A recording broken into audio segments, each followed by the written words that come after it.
播报紧急新闻：一名危险分子于昨日出逃，已逃窜至长白山半一带。该嫌疑人极度危险，请附近居民紧闭门窗，发现线索立即上报。大小姐在这种地方待了20年，怕是连顿饱饭都吃不上。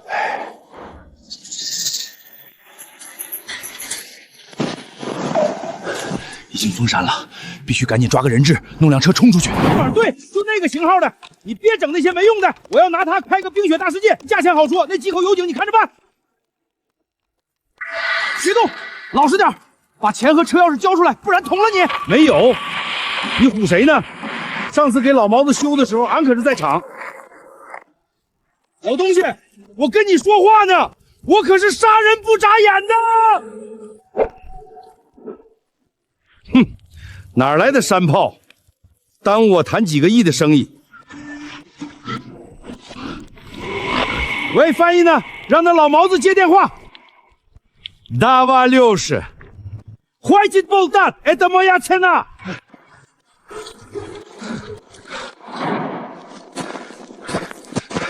碰上个狠茬，我找个娘们儿总行了吧？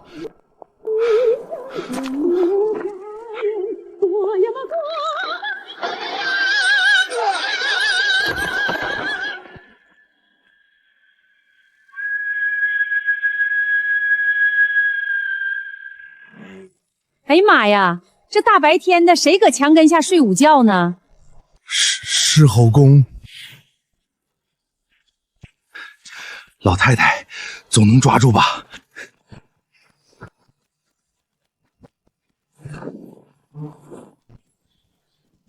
小伙子，还得练呢。大彪子，这是什么鬼地方？老秦，咱屯子多少年没见过生脸了？少说也得有3、5年了吧？这小子打哪儿冒出来的？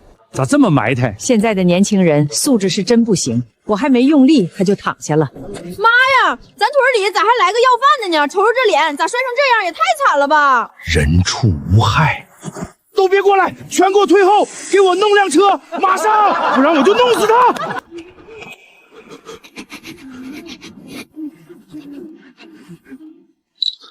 我说大哥，你这手抖成这样，要给我刮痧还是给我电疗啊？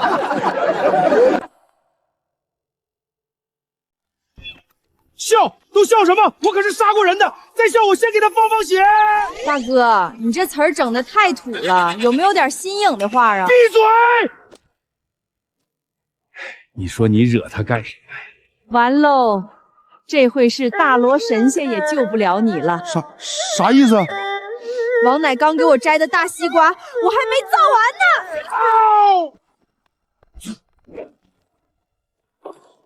刀！我刀！秦爷、苏爷，这要饭的太不讲究了，打碎我西瓜，带走，把他送进去。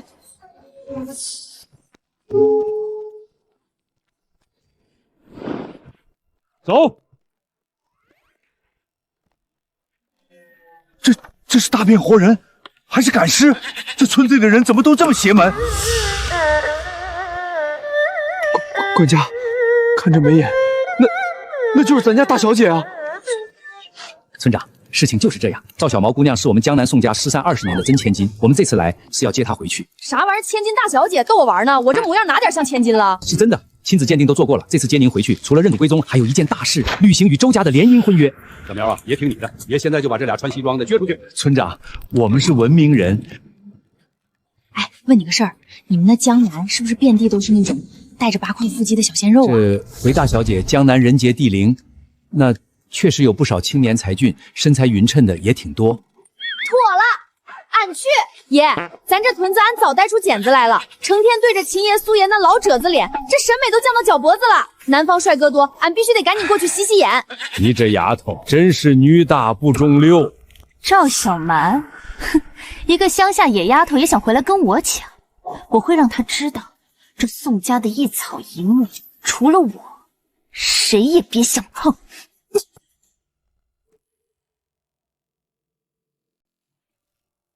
闺女啊，南边花钱老鼻子贵了，这几张卡你揣好喽，密码就是你生日，兜里没钱立马给三爷打电话，三爷别的不敢保证，肉跟票子管你够造。这是奶在长白山顶求了7天7夜的，带着能保你平平安安的。搁南边要是受啥委屈，心里不得劲儿了，就麻溜回来。咱屯子啥时候都是你的靠山，家永远在这儿。揣稳好了，全是咱老家地道味儿。南边那饭菜跟猫舔过似的，一点滋味没有。想家了就自己整2口。哎呀，三爷那婶儿刘奶，咱别整的跟再也见不着似的，行吧？我这是去享清福，又不是遭罪坐牢。都回去吧，赶明儿等我带个南方俊姑爷回来，争取3年抱俩娃，给大伙儿逗着玩儿。走了啊。小挠啊，有空常回来。到了，给家里来个信儿。江南宋家，我可听说那家人心眼子比藕窟窿都密，小蛮上那边指定得受窝囊气。哎呦，我才想起来，我那全球巡游演唱会南边还剩最后一场，得抓紧过去彩排。他英婶儿，你那演唱会30年前不就开完了吗？咋还有捏？我这边刚搂着个大活，南边急着大批量收猪肉，我也得亲自跑一趟。拉倒吧，别搁这演了，我还不知道你们，全是放心不下小蛮。既然都惦记，那就活动活动这身老骨头，一块儿出山。这就叫牌面。投啥呀？没见过世面。这雪下得挺消停。这天儿适合出诊，瞅着没啥刁气呀。恭迎镇国神帅。满满是咱屯里的孩子，谁也不准欺负半分。动身，往南走。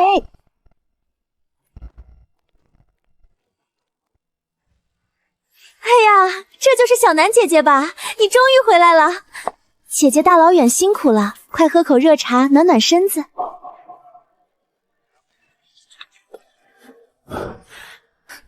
姐姐，我知道你恨我占了你20年的位置，可那时候我也只是个孩子，我也很无辜，为什么要对我？赵小苗，你怎么回事？婉宁好心给你倒茶，你居然还敢泼他！这戏演的也忒假了，干打雷不下一滴眼泪，糊弄谁呢？刚才那是干嚎，现在你可以正儿八经的哭了。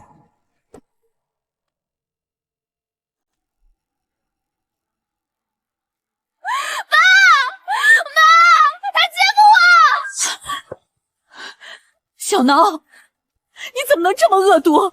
婉宁可是你妹妹呀！婉宁是我们宋家千金，你居然敢拿茶水泼她！你还有没有家教？我寻思刚才他干嚎半天没眼泪，是小脑发育不全呢。我这茶水一泼，你瞅瞅，这不哭得挺带劲儿吗？放肆！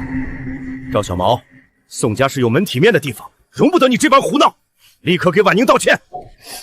爸爸妈妈，三哥，你们不要怪罪姐姐了，都是我不好。既然宋家容不下2个女儿，那我走好了。我这就离开宋家，把身份还给……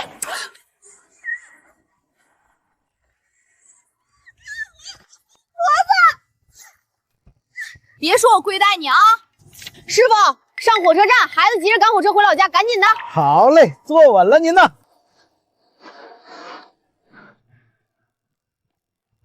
我这人热心肠，见不得人磨叽。那啥，车费谁给报一下？快去追车！赵小蛮，你真是翻了天了！谁给你的胆子擅自把婉宁赶走的？赵小蛮，该走的不是婉宁，而是你这个没教养的野丫头！宋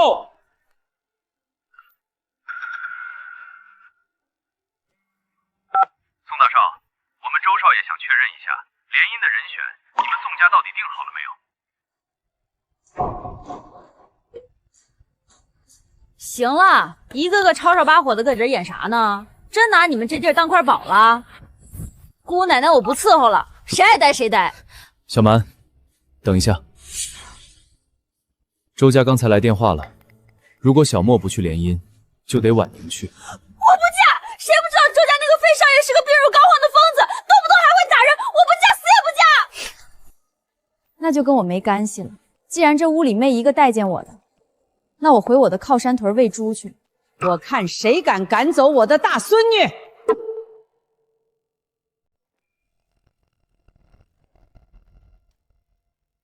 我刚才在门外就听见有人要把我孙女撵走，谁给你们的胆子？妈，您听我解释，是这孩子太没规矩，他刚才竟然……闭嘴！这是我大孙女，我这老骨头还没死，这个家还轮不到你做主。都给我站好了，给小蛮道歉。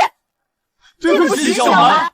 大孙女，受委屈了吧？跟奶奶说，是不是他们欺负你？奶，这疙瘩的人真能演，俺还是回屯子喂猪得了。胡说，这儿就是你的家，谁敢让你走？得先问问我手上的拐杖答不答应。大孙女儿，看在奶奶的面子上，先留下来。奶奶让人摆宴，给我大孙女请罪。那中，看在奶的份上，俺就再存宿。好啊，好。姐姐，这龙虾是今天下午刚从波士顿空运过来的。你在深山老林里恐怕没见过这么高贵的美食吧？看好了，沿着关节的弧线滑进去，手腕这么一转一翘。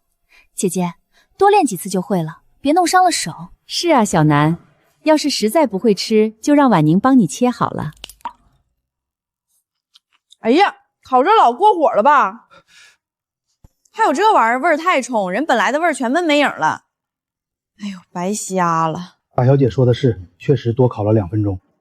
你这整挺花哨，就是个空架子，嘴干哈使的呀？这都没吃出来。装什么装？你等着，我去催第2道菜。你咋不吃肉啊？光喝粥有啥滋味？我不饿，你们吃。大哥那是吃斋念佛，从不碰荤腥。姐姐，这汤讲究的是……下回把松露跟蘑菇先炒出香味再炖汤，就用俺烧来的这榛蘑，那鲜味才叫绝呢。受教了，大小姐，我这就去重做。赵小毛，你挑3拣4的，有本事你自己做一道啊！哼，别说俺瞧不起你们，今天俺就好好露一手，给大家开开眼。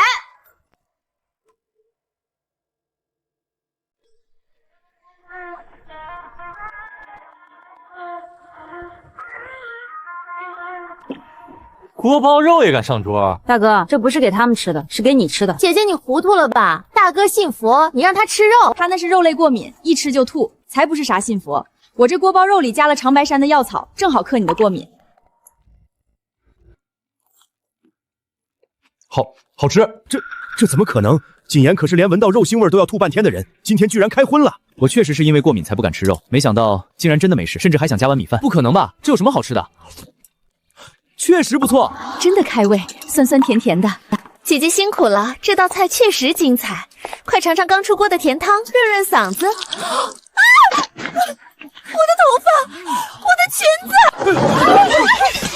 子！赵小蛮，你疯了！婉宁好心给你送汤，你为什么要动手打他？简直是无法无天！你眼里还有没有长辈？有没有这个家？他脚底抹油站不稳，我顺手帮他一把，省得那碗汤浪费在姑奶奶我这心坎上。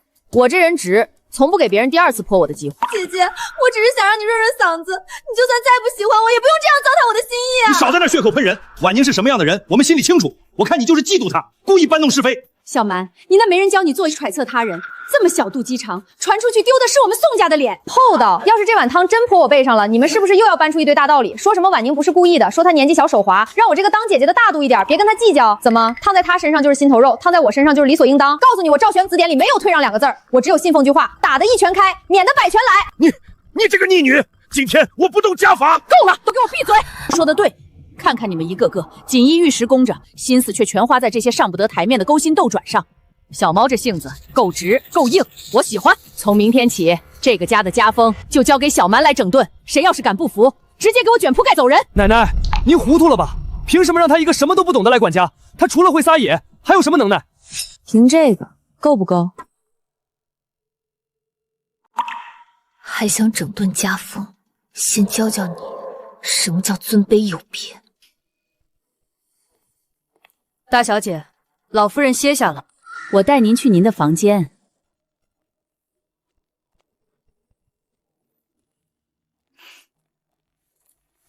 家里房间都住满了，您就先在这儿凑合一宿吧。虽说是阁楼，但好歹还有张床。哼，大小姐，人到了哪儿都得认自己的命。妥，认栽。这地方其实也不赖。土包子就是土包子，这会儿恐怕正躲在阁楼里哭鼻子吧。这玩意儿质量也太次了，全是香精那股子冲味儿。拉倒吧，先对付着使得了。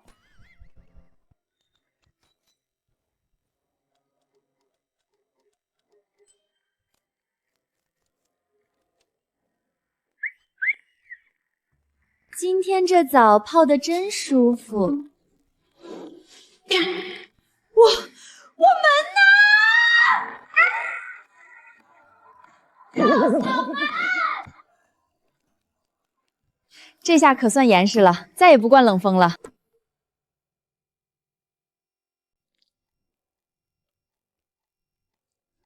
赵小毛，你在干什么？那是我托人从巴黎定制的顶级鱼子酱面霜。吵吵啥？这玩意儿干巴巴的，抹脸嫌油，抹脚倒是正好。你凭什么搬我的东西？你这是偷是抢？快把我的东西都还给我！老妹儿，话可不能这么唠。方才那大姐都跟我说了，人活在哪块都得认命。我寻思，这话属实在理儿。你瞅瞅，你原先那屋东西堆得满满登登，挤得喘不过气儿。这下好了，你那屋宽敞透亮，我这屋啥家事都齐活。咱俩这叫互相匀乎资源，公平。公平你个大头鬼！你现在立刻马上把东西给我搬回去。那不行，我这人不爱动弹。你要是稀罕这些物件，自个儿搬呗。你瞅那房门还立墙根呢，你要是相中，自个儿扛走就行。等会儿，没喊你，喊他呢。刚才领道的时候挺横啊。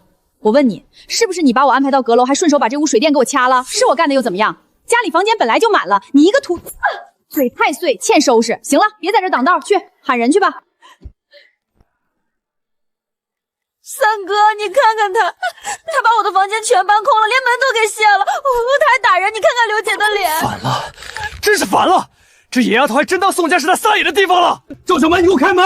你给我听见没有？不开是吧？老子今天非把这门撞烂不可！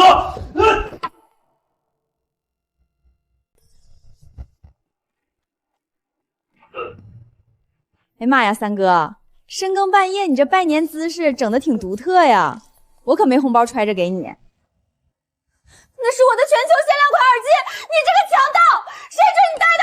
赵小蛮，你简直蛮不讲理！搬空婉宁的房间，抢她东西，还动手打人，你眼里还有没有家规家法了？你眼里还有没有家规家法？你就是个土匪，啥家法呀？当初你们家那人给我穿小鞋、掐我水电的时候，你咋不提家规呢？打小就只有他欺负别人的份儿，咋的？今儿个踢我这块硬茬子上，知道疼了？都听好了啊！打今儿起，这家里谁也不会再惯着你们了。我们宋家的人轮不到你来管教，你立刻把这些东西原封不动还给婉宁，还有大小姐的身份，你也趁早交出来。宋家不欢迎你。我看谁敢说不欢迎？还什么还？哼，这些东西本来就该给宋家的大小姐用。宋婉宁，你占了小挠20年的身份，享了20年的福，也该当够了。现在摆正你自己的位置，既然你这么放不下这些破东西，那就从主卧里搬出来，以后你就睡这间阁楼。妈，婉宁身子弱，这阁楼怎么住人呢？这阁楼既然住不得人，那小蛮搬进来的时候，你连个屁都放不出来啊！合着我的大孙女是铁打，你的婉宁就是纸糊的。我看这屋子挺好，她不住也得住。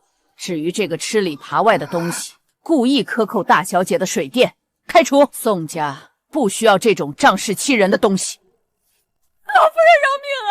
都是二小姐，是二小姐指使我这么干的。她说要给大小姐一个下马威，不关我的事啊！下马威？哼！小南，奶奶马上就让人把全套最新的家具送进主卧。奶，家具先不用着急整，我可稀罕这扇门了，隔音贼好。麻烦小妹搭把手，帮我把门挪楼下呗。愣着干什么？搬！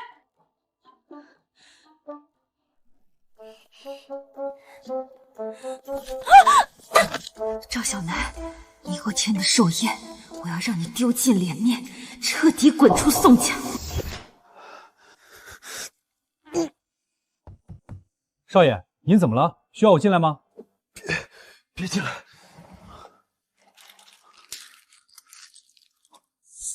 进来吧。少爷，宋家发来了受友请柬。另外，宋家已经找回了失散多年的真千金赵小芒，联姻的人选赵小芒应该就是他。族中长老说了，您只有正式结婚后，才能拥有集团的继承权。二叔，你为了家产害死我父母，把我关在小黑屋里那么多年，隐忍了这么多年，属于我父母的东西我也该拿回来了。准备一下，明天的寿宴，我要备一份大礼。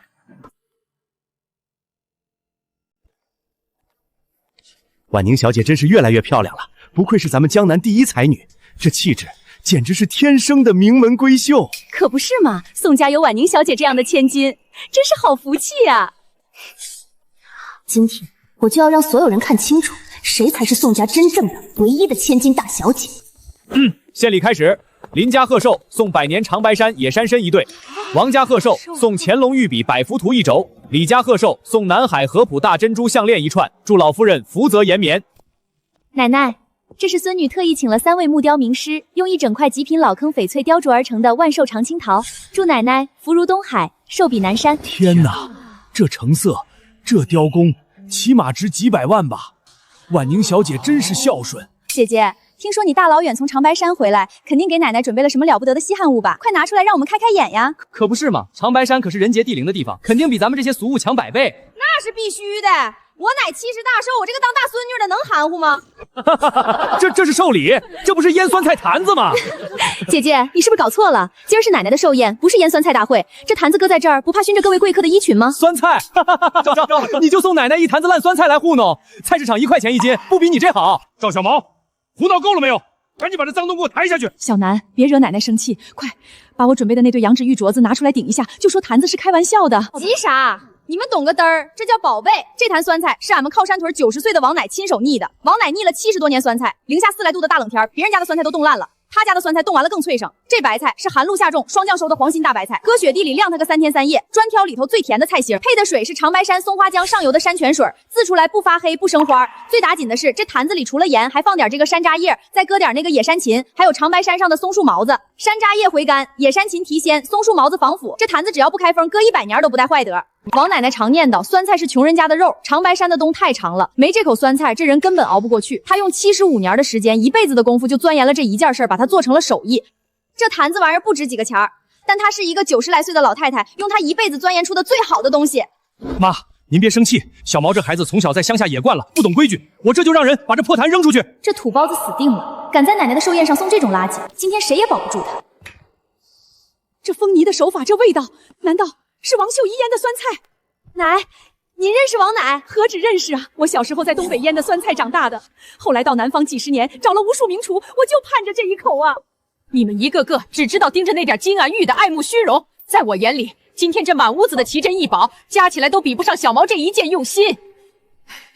不愧是我老宋家的亲孙女，只有你知道奶奶心里真正缺的是啥。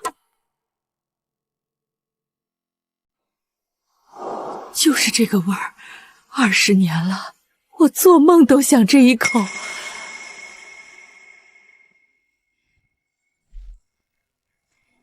妈，你怎么了？妈，你怎么了？奶奶，快来人啊！这酸菜有毒，这乡巴佬想害死奶奶。这菜不干净，我就说这东西怎么能随便吃？哎，老太太许是被噎住了，快打电话叫救护车呀！大家别慌，我学过海姆立克急救法，我来救奶奶。撒手！奶奶有严重的心脏病，你现在用海布立克那是想要她的命。赵小毛，你拦着我救奶奶，不就是怕我抢了你的风头吗？你走开，别耽误我救人！赵小蛮，你疯了！奶奶身体一直很好，从没听说有什么心脏病。你再这么捣乱，奶奶真出事了，你赔得起吗？都闪开！这会儿只有我能救她。你个野丫头懂什么？别乱动老太太，万一动出个好歹，你负得了责任吗？等医生来。人命关天，等救护车来，人都硬了。我不准你害奶奶，你给我放开！再敢耽误我救人，我废了你！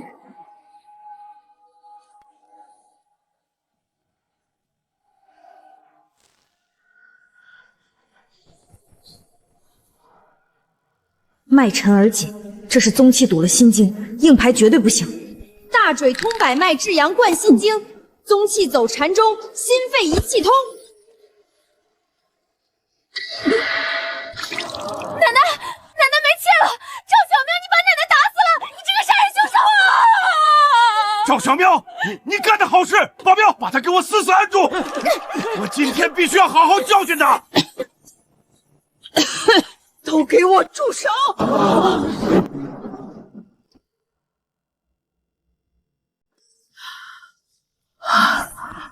妈，你醒了，你感觉怎么样？都给我退下！没眼力劲儿的玩意儿，是小蛮救了我的命。奶奶，你别被他骗了，他刚才差点一巴掌拍死你！我刚才想用海姆立克救你，他非拦着，还打我。他还胡说八道，非说你有什么心脏病。奶奶，您身体一向硬朗，怎么可能得这病？哼，他没胡说。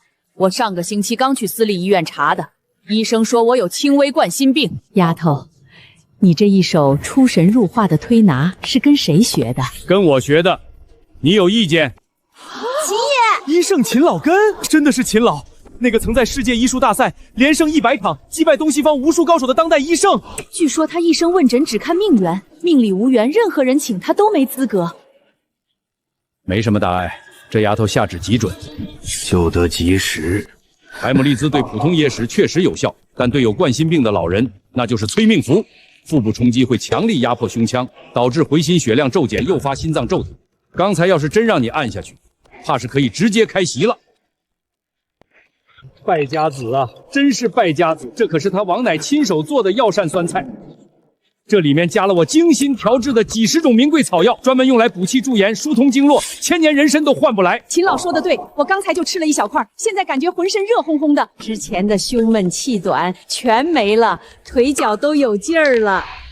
天哪，你们看老夫人的脸，确实红润许多，好像连皱纹都少了。神了，这哪里是酸菜，这简直是返老还童的灵丹妙药啊！这一罐的价值，乃是真正的无价之宝。我求了那王老婆子好几年都没舍得给我一坛，可惜呀，被打碎了，真是糟蹋了。谁干的？这到底是哪个没长眼的干的？这酸菜我等了整整50年，还没吃上几口就让你给赵小姐，这地上的酸菜您不要了吧？能分我一块吗？随你们便，只要不嫌那是地上的就行。那是我的，我先看见的，我出100万买这一片。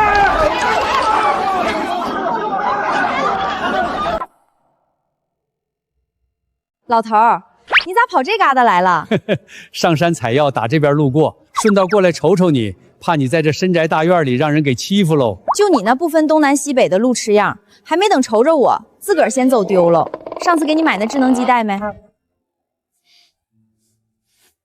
带是带了，就是那啥缺德地图，净跟我对着干。你再教教我，那箭头冲哪边是北？传闻中优胜行踪诡秘，千金难求，感情是因为路痴。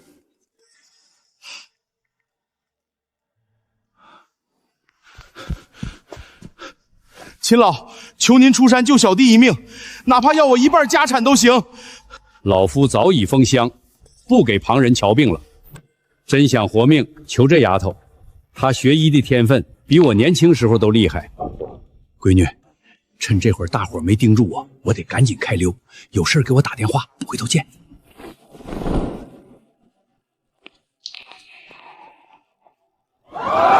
赵小姐，您给看看我这老寒腿。赵小姐，那药膳酸菜您还有吗？我订1坛，不10坛，多少钱都行。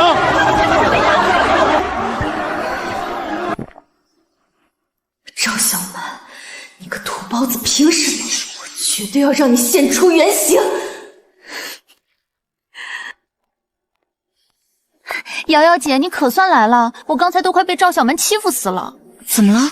他拿了坛不知哪儿买的烂酸菜，就把奶奶哄得团团转，还当众羞辱我们，说咱们这些世家子弟准备的寿礼都是卖弄虚荣的垃圾。这赵小毛说话也太粗鲁了。可是老夫人真的会喜欢我的绣图吗？哎呀，瑶瑶姐，你这幅绣图可是亲手缝制的。我听大哥说，你光一根羽毛都得绣30多针呢。这份心血，怎么也不会被一颗烂白菜给比下去吧？可是这图案我是第一次绣，老太太眼光那么挑剔。放心吧，这可是我特意找大师帮你推荐的图案，叫松鹤衔珠，寓意延年益寿，最适合给老人祝寿了。而且图案这么复杂，最能体现你的手艺和用心。到时候我在旁边帮你说话，奶奶肯定高兴坏了，说不准还能同意你跟大哥的婚事。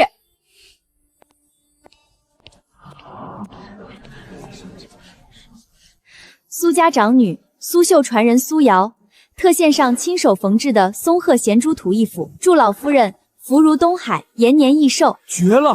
不愧是苏绣当代的接班人，这手艺绝了，有心了。这才是真正的无价之宝，真正的用心良苦，不像某些人拿坛买来的酸菜在这装孝心。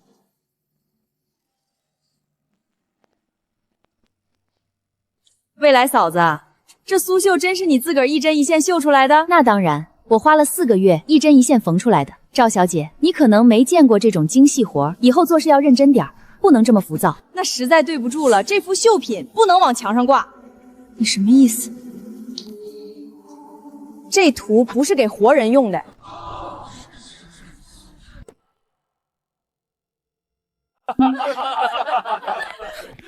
赵小苗，这松鹤延年寓意长寿，3岁小孩都知道的常识，你非得在这胡编乱造。今天可是奶奶的寿宴，你存心触眉头是不是？瑶瑶姐，你别跟他一般见识，他呀就是看刚才秦老夸了他2句，找不着北了。看你准备的礼物这么贵重，奶奶又喜欢，他这是嫉妒疯了，故意恶心你呢。赵小蛮，我从未得罪过你，你凭什么这么侮辱我的心血？这幅画我绣了整整4个月，每一针都是我对奶奶的孝心。你竟然说它是给死人用的，你心肠怎么这么毒？小蛮，这种玩笑可不能乱开，你必须给我一个合理的解释。嫂子，大哥别着急啊，听我好好教教你们这些文化人儿，睁大你们的眼睛好好瞅瞅。正统的苏绣松鹤延年，仙鹤嘴里衔的应该是千年灵芝，寓意仙人指路，延年益寿。可这画里衔的是啥？这是一颗血红色的明珠。在真正的古法绣艺传承里，这种衔珠的仙鹤有一个专门的称呼，叫引魂鹤。这玩意儿在古代根本不是送礼用的，而是专门绣在厚重棺材盖的内侧。它是为了给那些死不瞑目的尸首引路，把魂魄引到西天去的。再看这2只仙鹤的头，活银用的吉祥图，鹤头必须朝右，这叫紫气东来。可你们瞅瞅，这图里的2只头全往左偏，在绣行里这叫驾鹤西去，是专门给死人奔丧用的。还有这松树，活人用的松鹤图，松树枝干必须向上延伸，这叫节节高升。但则画里的松针下垂，枝干扭曲向下，这叫阴松。这种树只有在乱葬岗或者老坟地里才会种，因为它是专门吸纳死气儿的。好像还真是这么回事儿，我越看越觉得后背发凉。不可能，这些知识连我都不知道。你又是从哪里听来的这些歪理邪说？大家别听他在这妖言惑众。赵小毛，你为了出风头，真是什么恶毒的话都敢编。你懂苏绣吗？你摸过绣花针吗？你就是嫉妒瑶瑶姐，想破坏奶奶的寿礼。你这种人简直是宋家的耻辱。编的，行啊。宋婉宁，要是我能证明这幅图就是给死人用的，你怎么办？你要是能证明，我就当众把这幅画吃了。这可是你说的。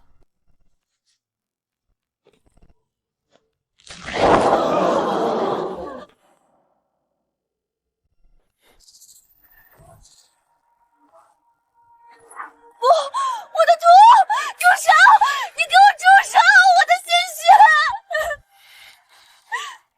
赵小毛，嫂子，那眼泪先憋回去，一会儿都不够你哭的。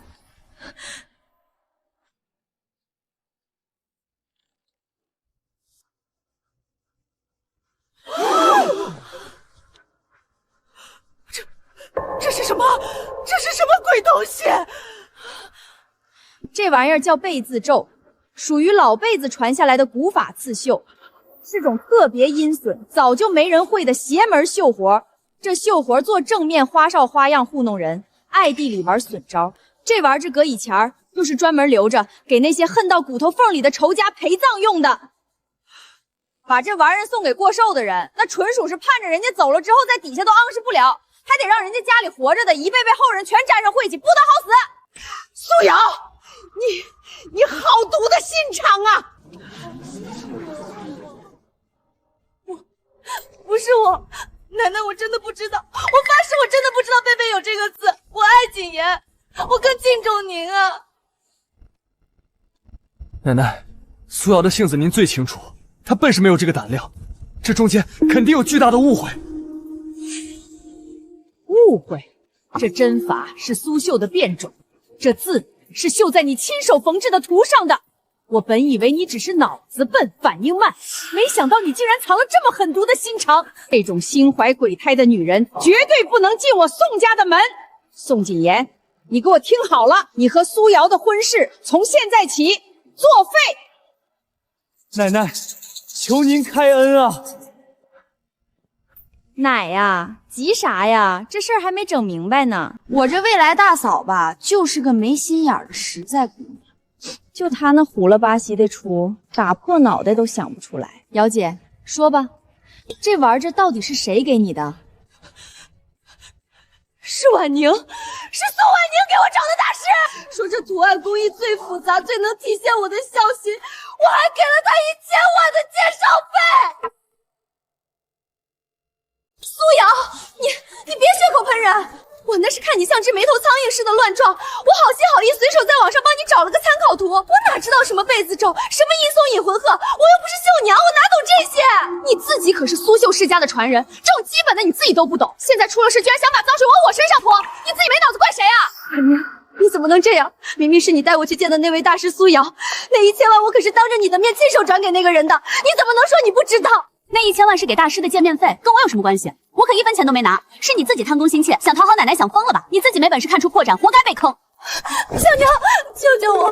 我真的被他骗了，我发誓我真的不知情，求求你帮我说句话，我不能离开谨言，我求求你了。奶奶，我这未来嫂子虽然确实有点虎了吧唧的，但她对大哥的心倒是真的。今天这出戏主谋是谁，大家伙心里都有数。既然你记住宋家的求情不是那么好进的，你就在谨言身边好好磨磨性子，婚事什么时候复议，看你表现。谢谢奶奶，谢谢小娘。以后我苏瑶就是小麻的跟班，他让我往东，我绝不往西。谁要是敢欺负小娘，我第一跟他拼命。那1000万当时我破财免灾了，从今往后我苏瑶跟你绝交，老死不相往来。宋婉宁，我记得刚才某位大家闺秀可是发了毒誓的，说要是能证明这图是给死人用的，他就当场把这话给吞了。来吧，这苏朝料子挺扎实的，够你吃1个月的了，张嘴别客气。家丑不可外扬，但这规矩不能废。宋婉宁，你既然这么爱算计，周家的那门婚事就由你去接。我不嫁。妈，婉宁从小娇生惯养，细皮嫩肉的，周家那个火坑她怎么受得了？要不还是让小蛮去吧。宋怀谦，这个当爹的还要不要脸？他在外面受了20年的苦，我疼他还来不及。要不咱们就把这婚约给取消了吧？胡闹！你懂什么？周家的婚约那是老爷子在世时亲手定下的。周家是江南第一世家，我不管，我死也不嫁那个疯子，谁爱去谁去。周末奉祖父之命，前来求娶宋家千金。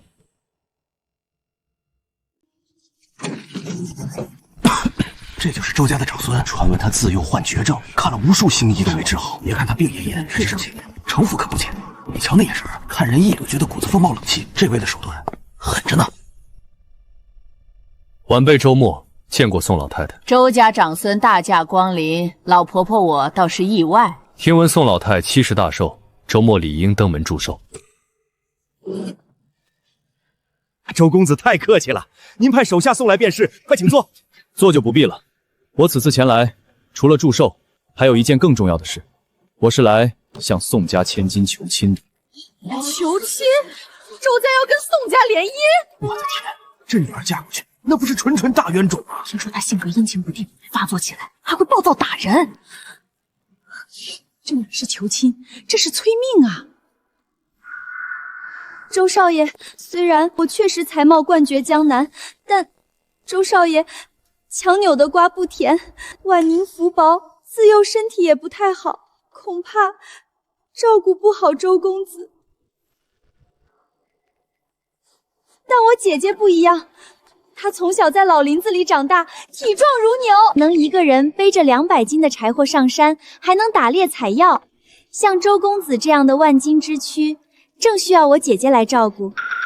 姐姐虽然粗鄙了些，但胜在皮实耐造。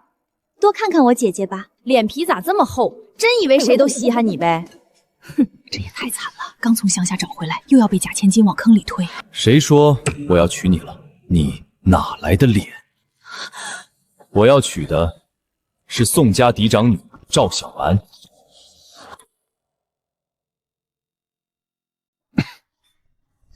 你就是周末啊，长得可真带劲儿。虽说白点吧，但这五官这小身板，搁俺们屯子里那妥妥是挂在墙上的年画啊！年华，赵小姐这比喻倒是新鲜。那可不，俺赵小芒看人从来不走眼。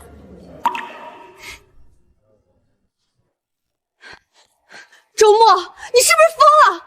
不娶我这个江南第一才女，你居然要娶她？你看看她这一身大碴子味，哪一点比得上我？江南第一才女，人家跨越几千公里送来的一坛酸菜，是90岁老人一辈子的心血。你说她是垃圾？亲奶奶被噎得快断气，你却只顾着在那争宠，差点害死人。刚刚你又设下圈套，骗你未来的准嫂子1000万。事发了，却只想着把锅甩得一干二净。从头到尾，除了搬弄是非、自私自利，一件人事都没干过，还江南第一才女，简直可笑。周末，你不要在这血口喷人！周某人虽然不在场，但这里发生的一切，我的眼睛一直都在看着。你们宋家除了宋老太，一个个还真是有眼无珠，把一个鸠占鹊巢、心如蛇蝎的冒牌货捧在心间当成宝，却让真正的明珠在长白山的雪地里蒙尘20年。只因为他来自山野，就对他冷眼相待，一个个头顶着豪门的名号，眼睛都长在脚底板上了。没毛病。太解气了，大兄弟，你这嘴也太会说了。赵姑娘过奖了，在下不过是实话实说罢了。说的俺心里老敞亮了。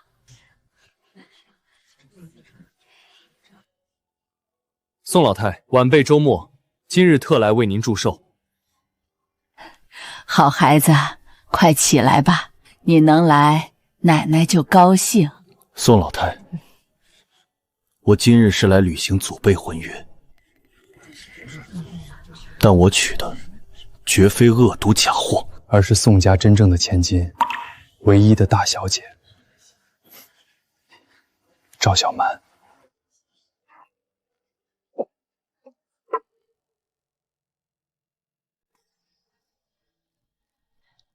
这还得看小蛮她。成，从今天起，你就是俺赵小蛮的男人了。今后谁敢欺负你，俺一锅铲拍死他。咱啥时候入洞房？小南，还没成亲就想入洞房，你这丫头怎么这么心急？周公子，虽然我孙女愿意，但想娶我宋家千金，得看你周家的诚意够不够。周氏定亲礼，长白山脚下15000亩红松林产证一份，供赵小姐任意砍伐。红松林场，那这项价值就超20亿了吧？云顶天宫，顶层复式豪宅一套，配套2000平空中花园及恒温泳池。云顶天宫，江南最贵房产，有钱都订不到。周氏百草药业40%原始股份，所有名贵草药供赵小姐任意调用。最后一件，瑞士银行至尊黑卡1张，密码是赵小姐生日，无上限消费。这哪里是火坑？这明明是一步登天变凤凰的机会，我竟然……周公子，这礼太重了，他受不起啊！他受得起，全世界只有他配得上这些。整这些虚头巴脑的干哈？俺又不爱花钱，只要你以后肯陪俺回屯里喂猪劈柴、掏粪坑啥的，俺就跟你走了。好。周少爷，我错了，我不退婚了。我比赵小蛮懂规矩、有才华，你娶我好不好？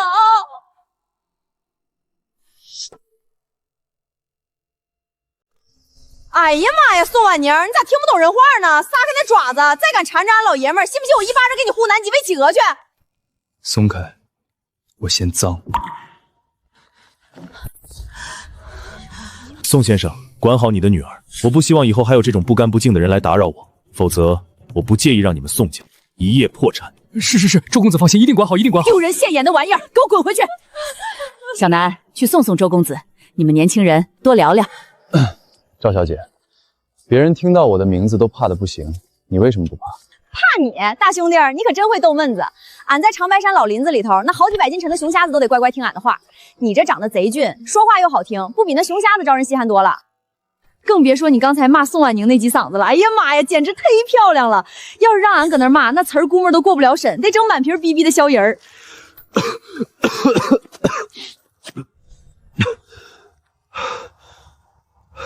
大兄弟儿，你这可不是普通咳嗽啊，是不是夜里头贼拉怕冷？每月15月圆，浑身就疼得不行，心里头焦躁，甚至还想杀人。你怎么知道？我从10岁就这样了。周家请遍了名医，都说我这是遗传的绝症，无药可救。谁说的治不好？那帮名医搁俺眼里头连屯子里的兽医都不如，这病俺能治。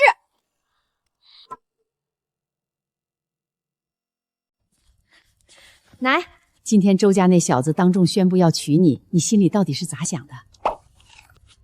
还行吧，长得挺带劲儿，性格也挺对俺胃口，挺好。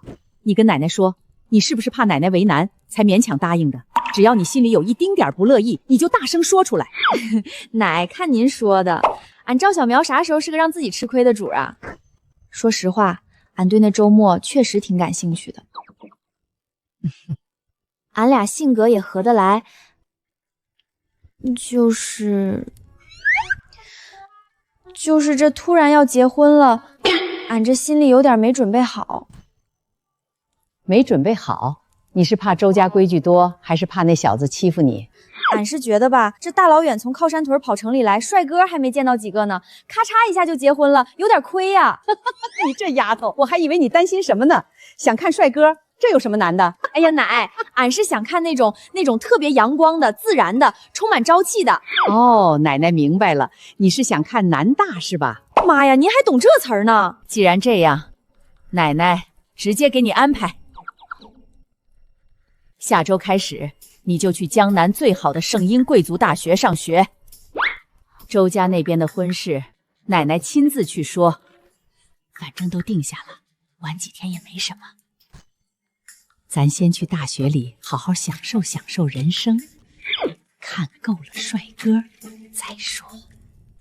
赵小蛮抢了我的婚事，现在竟然还想进圣婴。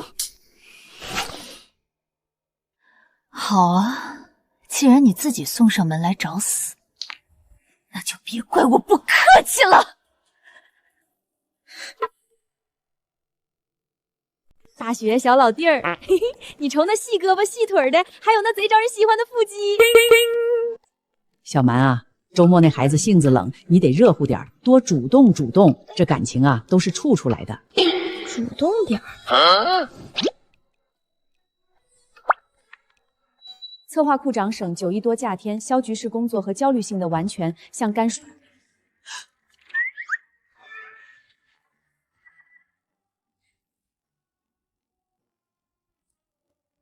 汇报暂停。策划部的人全员集合，给你们10分钟时间研究一下这个在吗是什么含义，该怎么回复。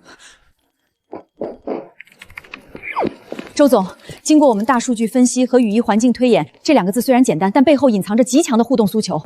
结论是，对方应该是想找您约会。那该怎么回？根据我们的高端情感互动白皮书和143分国际期刊的研究论文来看，您应该直截了当一点，把您的真实想法如实告诉对方。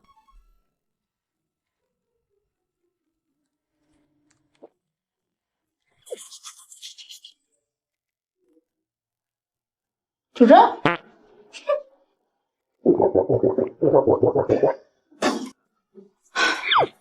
看来还得再主动一点。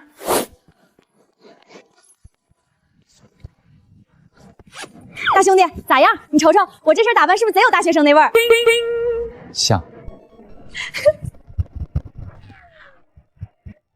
好看。好看。好看。好看个屁！这些衣裳勒得慌，胳膊腿都伸不开，还是我原先那身穿着得劲儿。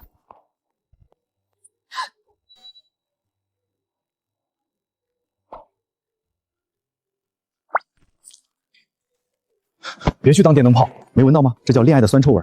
咱大少爷多久没这么笑过了？我的妈呀，也太过瘾了！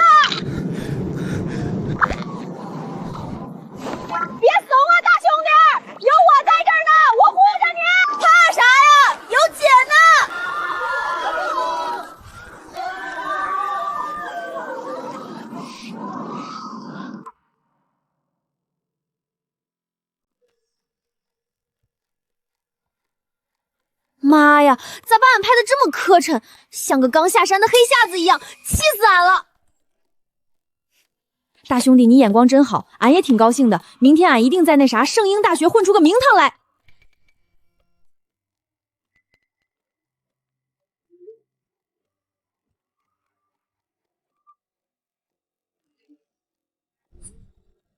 通知一下，策划部全体，今晚加班。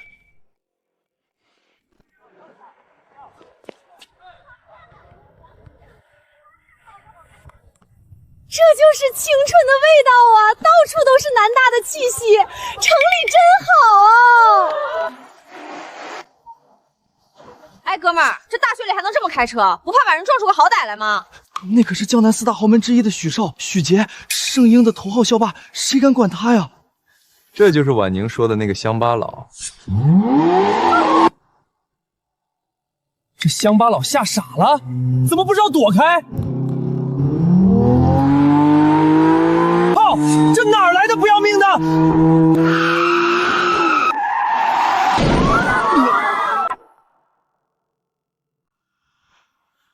完了，撞死人了，闯大祸！你没事吧？俺没事儿，但你有事儿了。以后在校园里不许开车，再让俺看见你在这显摆，俺就把你这破铁壳子踩成废铁。听懂了就吭一声。明白，我再也不敢了。同学们，请安静一下。这位是新来的插班生赵小蛮同学，大家欢迎一下。圣婴可不会有人惯着你，这下我倒要看看你怎么出丑。这就是城里念书的学生，乱的比乡下赶大直都邪乎。俺叫赵小蛮，打长白山屯子里来的。哟，东北来的呀？那是不是得给哥几个表演一段二人转啊？最好再来个胸口碎大石什么的。少埋汰咱老家的玩意儿。赵同学，先回到座位上。现在开始上课了。老师，等一下，全都把手机给俺揣起来。老师搁台上站着，辛辛苦苦讲课，你们倒好搁底下打游戏耍手机。这帮城里学生书全都念狗肚子里去了。您管的也太宽了点吧，我就不尊重。您能把我怎么着？家人们，快看这个土老帽！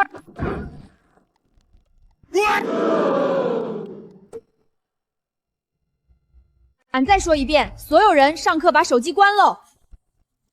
谁要是不服，下课来找俺单挑。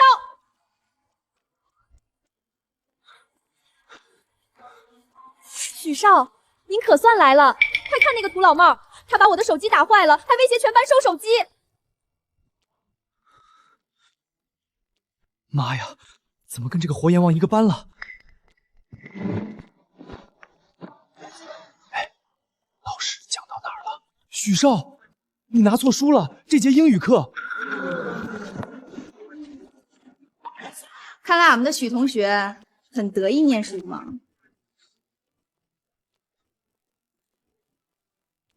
这还是我认识的校霸许杰吗？不要让俺说第3回！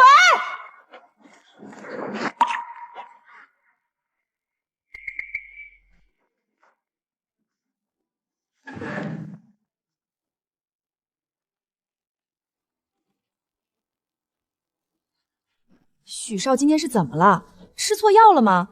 居然怕那个土老妹怕成那样！可能是有什么把柄落在他手里了。不过陶倩，他当众打坏你的手机，这不仅仅是打你的脸，更是在打江南豪门的脸面。这件事可不能就这么算了。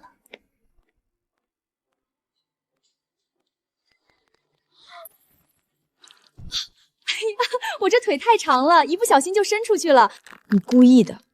我就是故意的，你能把我怎么样？我那部限量版的手机被你毁了，那可是几10万，这顿饭就算是我收的利息了。那俺的饭被你毁了，你打算咋赔？这张卡里有100万，别说买你这一顿破饭，买你这条命都够了。拿着钱，赶紧滚回你的穷山沟。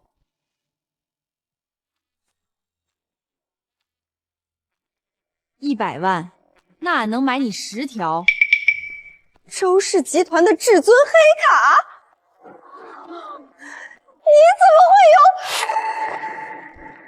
走你！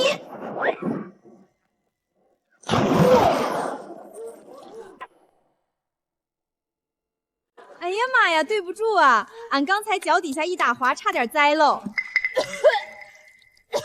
陶大小姐，你说你这屁股咋跟吸铁石似的，死乞白赖往俺鞋底子上蹭呢？快看，教导主任来了！完了完了，教导主任可是出了名的铁面无私。赵小毛这下估计死了。听说以前有个富家少爷在这闹事，直接被开除了，谁求情都没用。主任，您看看。这个刚转学过来的赵小蛮，不仅公然打腿坏了陶倩的手机，还把她直接踢进垃圾桶里。这种害群之马，如果不立刻开除，咱们圣婴的名声就全毁了。主任，我只是跟他打个招呼，他就对我下这么重的手，您一定要为我做主啊！圣婴的规矩不容挑战，寻衅滋事、欺负同学必受严惩。赵小蛮，听到了吗？这就是你得罪我的代价。主任，现在就给他下处分通知书吧。谁说我要处分赵小蛮了？我要处分的是你。主任，您是不是弄错了？欺负人的明明是赵小毛，您看陶倩都被他折磨成什么样了？监控里看得清清楚楚。陶倩，你故意挑事在先，还敢伙同他人恶人先告状，颠倒黑白，真当我们圣婴的校规是补社吗？这次我绝对会严肃处理，绝不姑息。赵小毛同学，你跟我出来一下。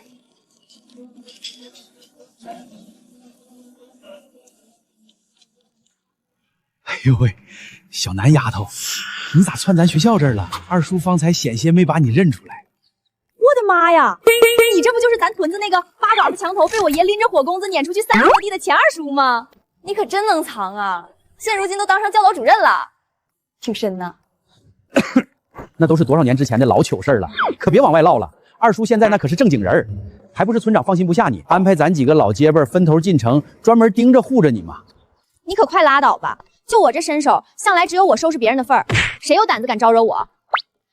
你们这帮人也真有意思，咋总把我当长不大的小屁孩看待？那可不中，你可是咱靠山屯的宝贝疙瘩，有的牌面指定得给你置办齐全的。今天二叔这不给你撑腰了吗？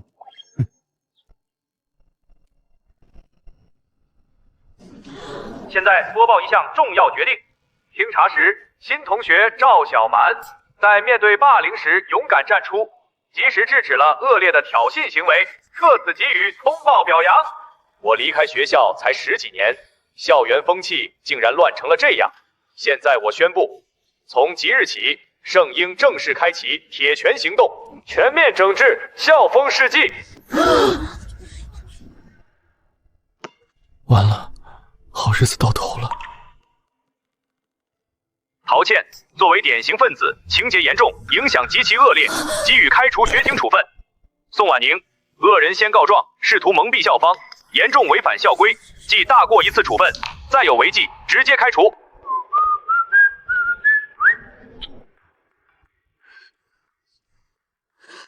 赵小毛！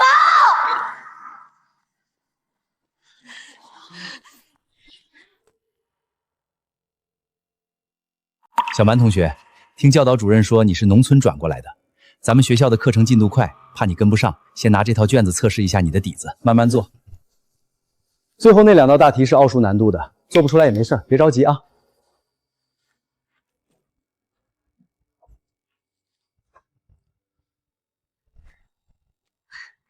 就这？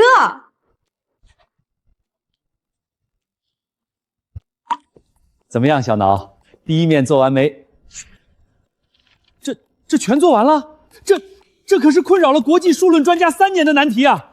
你居然把它也给解出来了？嗨，这题也没啥难的，就是绕了个弯儿。俺寻思着，只要把那个啥泰勒中值定理和黎曼几何的曲度用律往上一套，再把几个常数项那么一拨了，不就算出来了吗？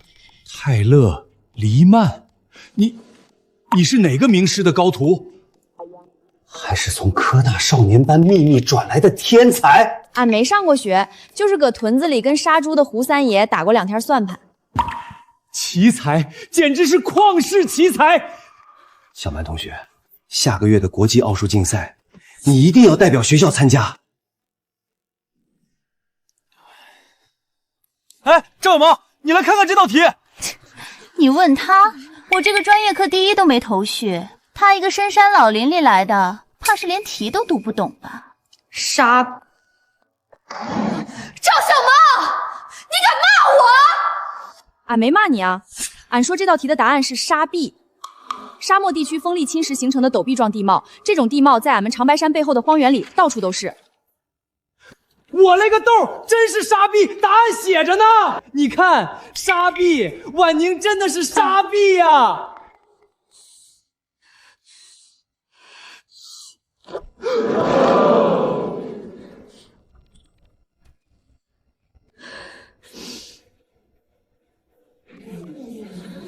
同学们，我要宣布一个重要消息。本届国际奥数竞赛的参赛名额已经确定了，由赵小蛮同学代表圣婴大学参加。凭什么？我为了这次竞赛准备了1年，凭什么给他这个刚来的？就凭赵小蛮同学解开了国际数学界多年未破的数论谜题。宋婉宁，你要是能解出来，这名额我也给你。慢慢解哈，小沙贝。小埋同学，跟我去填表。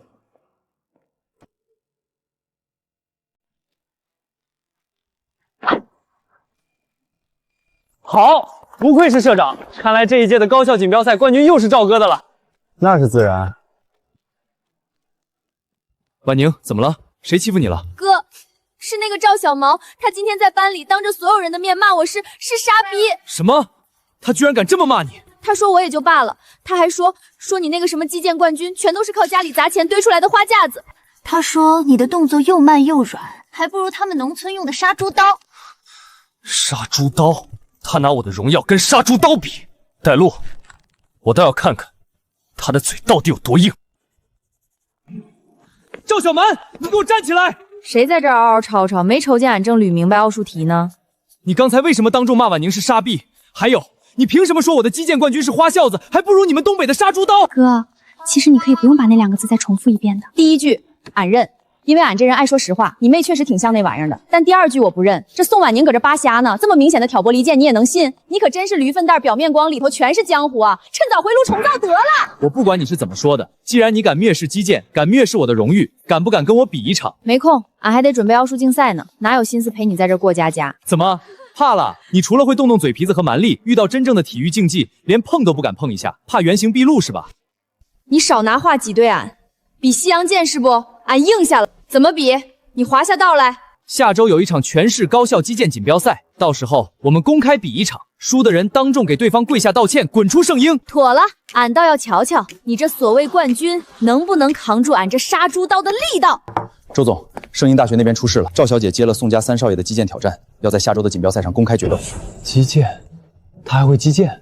据调查，赵小姐以前在山里经常拿着烧火棍跟野猪对练。推掉下周所有的会议和行程，我要亲自去看看我的未婚妻是怎么用烧火棍横扫锦标赛的。都给我使点劲儿，每一个砖缝里的烟头都不能放过。谁要是敢偷懒，别怪我不念兄弟情分。赵姐的手段你们可是领教过的。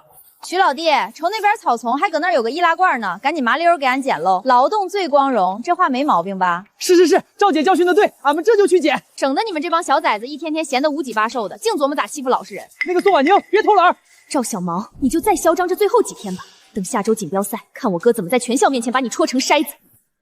周少爷，您百忙之中居然会关注高校锦标赛，您看好谁啊？那还用说吗？肯定是宋赵啊。我更喜欢赵小蛮。赵小毛是谁啊？听都没听说过。难道咱们江南击剑界又出了一位新人物？赵小蛮，这可是正规比赛，连衣服都穿不明白。这衣服勒挺，整得俺老不舒服了，敞开点透气儿。哼，杀猪的钱穿得再板正，也不如手里的刀稳。本次锦标赛采取国际标准，小组阶段先到5000或3分钟内中箭最多者获胜。决赛阶段，先到15千或9分钟内中箭最多者获胜。现在，请各组参赛选手就位。俺这烧火棍可是寂寞好久了。比赛开始。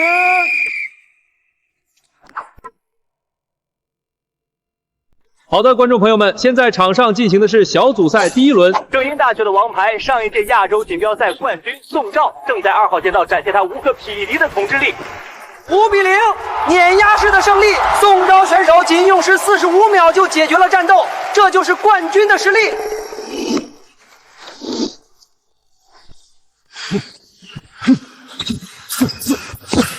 这打的啥呀？只会躲吗？这哪是击剑啊？这是在玩老鹰捉小鸡呢吧？下去吧，丢不丢人啊？一点观赏性都没有。最后1秒，赵小蛮动了。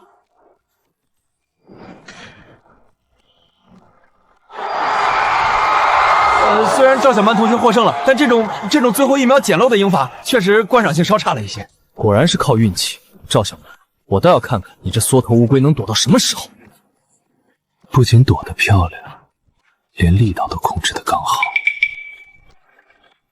小娘，你这哪是在比赛，分明是在玩弄对手。简直不敢相信，赵小蛮选手竟然靠着这种闻所未闻的乌龟流打法，一路苟进了半决赛。但接下来他面对的是上一届锦标赛的亚军，外号疯狗的雷鸣。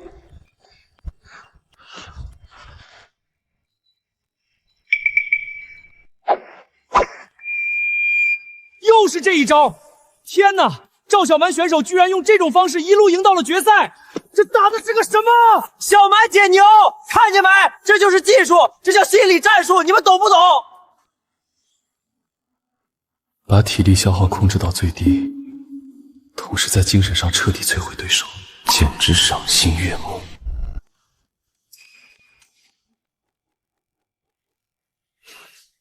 哼，赵小蛮。运气这种东西，用1次2次是惊喜，用多了就是自寻死路。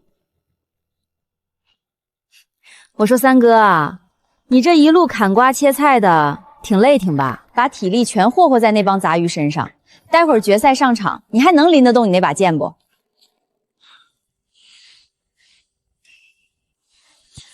你，哼，咱们走着瞧。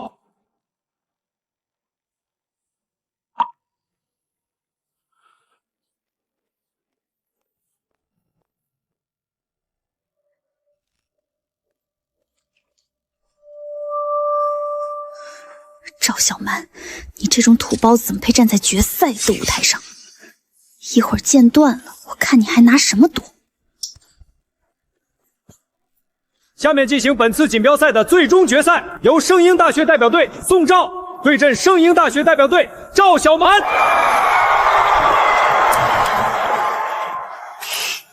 结束了，赵小蛮。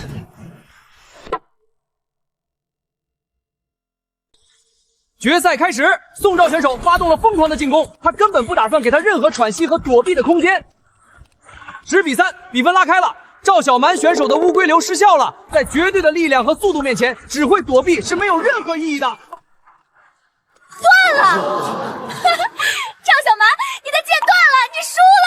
赵小蛮，看来连老天爷都不帮你，剑都断了，你还拿什么跟我打？趁早认输，给自己留点脸面下车吧。那把剑的重量有问题，立刻去查。周总，谁说断剑就赢不了了？三哥，你这体力造的挺快啊！刚才那2下子动作慢的跟俺家拉磨的老驴没两样。你找死！我的天，赵小蛮选手竟然捡起了断剑，他要干什么？今天就让你们这帮城里瓜子见识见识，啥叫真正的剑法。暴雨梨花！我的天，这是什么速度？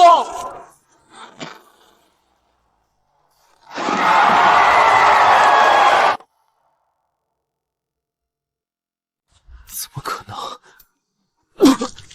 那么快的剑，我根本看不清。天哪！你们快看大屏幕，看比分，这绝对是载入人类体育史册的1秒钟。比赛结束，时间到，赵小蛮选手在最后1秒钟完成了逆天反杀，他不仅拿下了冠军，还创造了世界纪录。小蛮姐万岁！看见没？这就是我赵姐，断剑都虐你们这帮菜鸟，赵姐无敌！哎呀，这城里娃子就是不经打，还没使劲呢就飞出去了。作弊！他作弊！裁判，我不服！赵小蛮绝对是作弊了！大家别被他骗了，他凭什么能打赢我哥？他手里那招断剑肯定有问题！是啊，断剑怎么可能4出100分？太离谱了吧？难道真的换剑了？圣婴的规矩可是很严的。这把佩剑的硬度和材质确实远低于国际标准，内部钢材有明显的化学腐蚀痕迹，这属于严重的违规器材。听到了吗？违规器材，赵小毛，你还有什么好抵赖的？你这种人根本不配待在圣婴。周总，您作为比赛的赞助商，一定要秉公处理。这种靠作弊拿来的冠军，要是传出去，周氏集团的名声也会跟着受损的。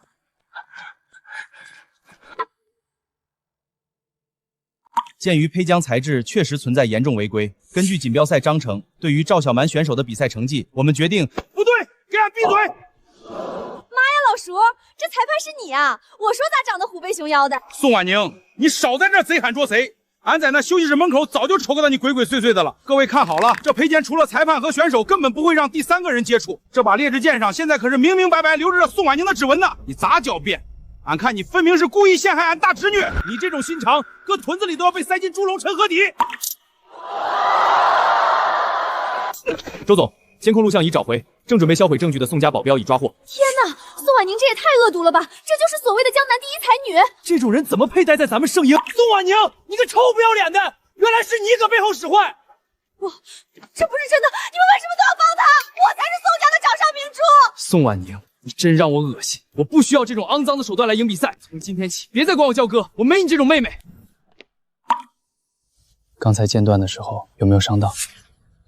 那些名次不重要，我只要你平平安安的。放心吧，大兄弟，俺皮实着呢。咋的，三哥？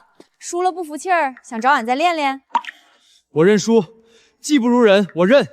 按照赌注，我会立刻申请退学。行了，那都是气话。你要是真想练，回头俺教你几招，别整那些虚头巴脑。不用了，这江南我是待不下去了，我会出国留学，不在你跟前碍眼了。对不起。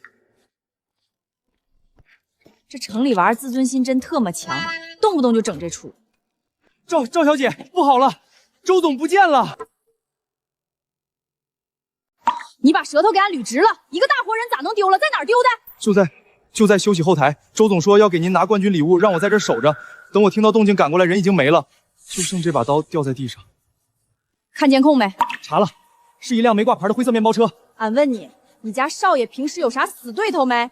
在江南，敢明面上得罪周总的人没几个，但要说最大的仇人，恐怕就只有他二叔周文辉、周耀父子了。果然是自己人干的。小蛮，出啥事了？俺瞅见周家那小子的保镖跟没头苍蝇似的乱撞。俺男人被周家那两头烂蒜给劫了。老叔，俺现在得调全城监控。找啥监控啊？你胡三爷的手下就这片地头蛇，只要那破车还没开出苏城，就逃不出他的眼线。俺现在就打电话。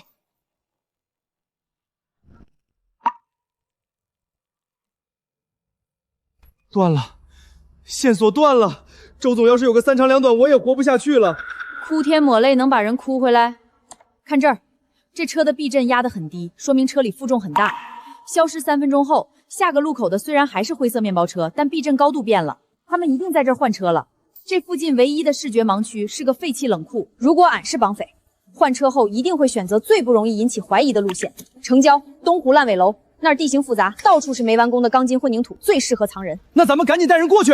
感动俺赵小蛮的男人，俺要让他们知道长白山的老虎有多猛。周末，你也有今天。你从小就压着我，那我算什么？我爸忍了你15年，我也忍了你15年。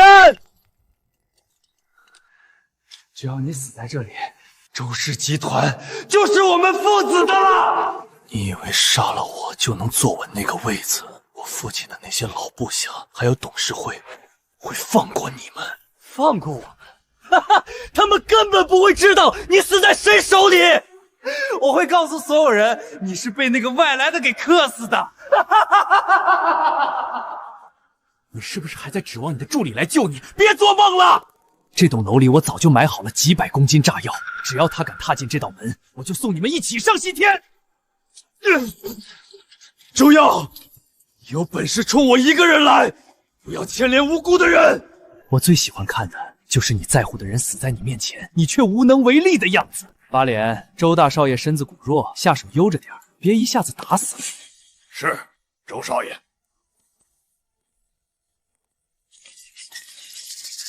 小曼，别来，千万别来。赵姐，这烂尾楼这么多，咱们根本不知道周总被关在哪一栋啊！所有盐分头搜，哪怕是把这翻个底儿朝天，也得把人给俺找出来。是。跟俺玩藏妙妙，就是这疙瘩了。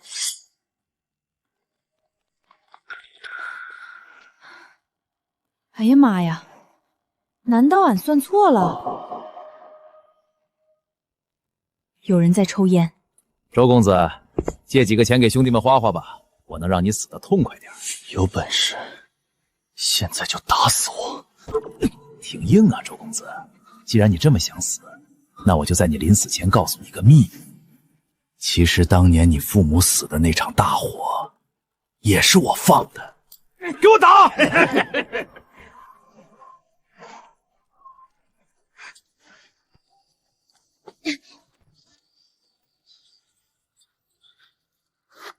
放开啊，爷们儿！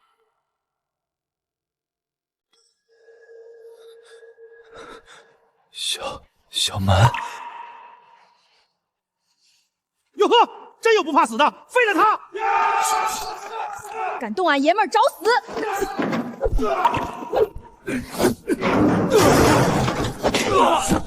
小魔，快走，有炸弹！行，既然想当同命鸳鸯，老子成全你们！别管我了，快跑，你会死的！闭嘴！俺赵小毛这辈子还没丢过东西，何况是俺自个儿的爷们儿！大兄弟，抓稳了！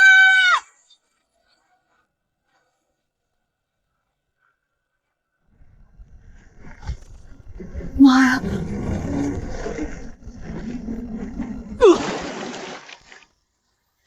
周末！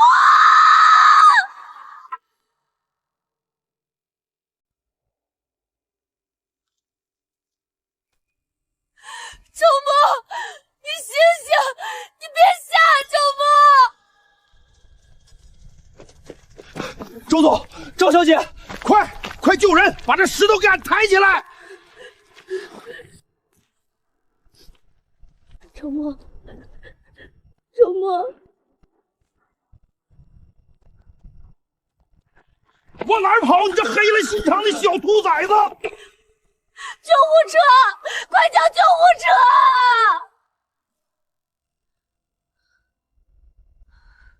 车！伤得太重了，多处骨折，内脏大出血，加上他身体本来就虚弱，我们已经尽力了，恐怕……你说啥？啥叫尽力了？俺老爷们还没跟俺拜堂成亲呢，他可不能没了，俺自个儿去救他！不行，这是手术室，你进去只会害了他。谁说救不活？我还没松口呢，就算阎王爷登门，也别想把这人拎走。秦老，医圣秦老，秦爷，你快救救他，他为了救俺。老丫头，踏踏实实歇着吧，你这会儿身子气场全乱套了，根本下不了针。剩下的我肯定整明白的。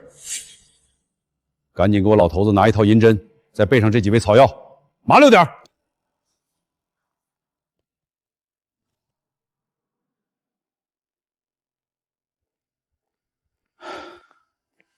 小蛮，吃点吧，你都搁这守了一夜了。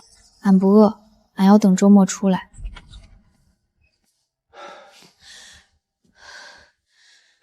救回来了，命保住了。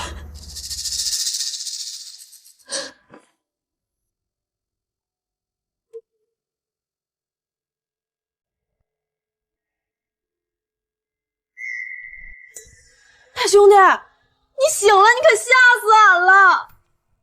你瞅瞅你，现在这模样一点也不俊了，跟个大白蚕蛹子似的。俺不要你了，俺回靠山屯找二黑去了。那我这血岂不是白流了？你可别提了，谁让你往前冲的呀？啊！我这身子骨硬实的跟花岗岩似的，别说是一根柱子，就算山塌了我都能扛住。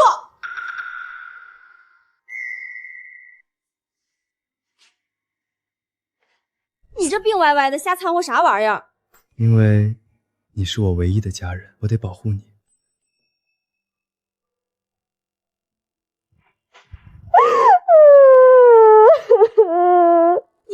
学的这套科，老船长都说了，城里老爷们最能整好听的，专门哄小姑娘掉眼泪。你是不是也寻思哄我掉眼泪呢？这儿不会骗人。往后可不许再干这么险乎的事儿了，听明白没？你要是再敢扔下我，我直接把你这周氏集团给掀翻了。好，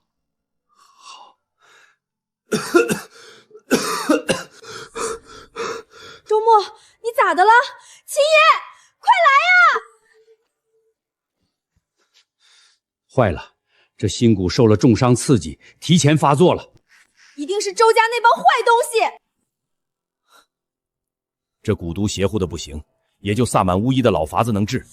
唉，可冯婶出国溜达去了，远水救不了近，护不了近火呀。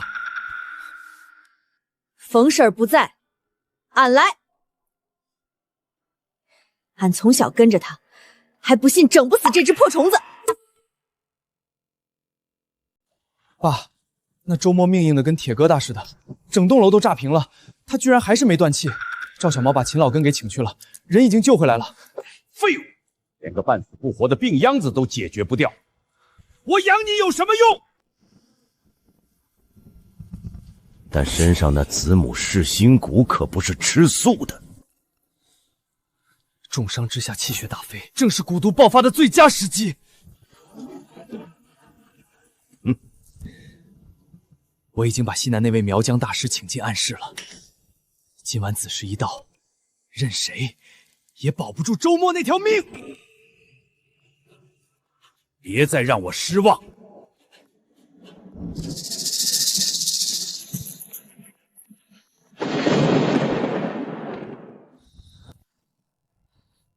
秦爷，帮俺把窗户缝也给塞死了，一会儿开整。这蛊虫阴气老重喽，那不能见生风。老丫头，真犯不上回靠山屯那吃糖去？就在这儿动手，气场能镇住那子母蛊不？秦爷你就把放心吧，俺这山神牌是雷击木的，专整脏玩意儿。俺在哪儿哪儿就是靠山屯，这病秧子折了3根骨头，一动就要散架子，经不起折腾。秦爷，把他左手撩出来。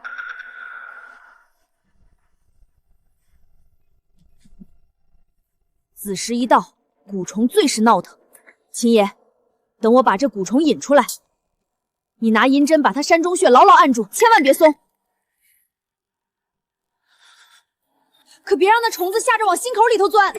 放心，我这老骨头今晚就跟你一块拼了。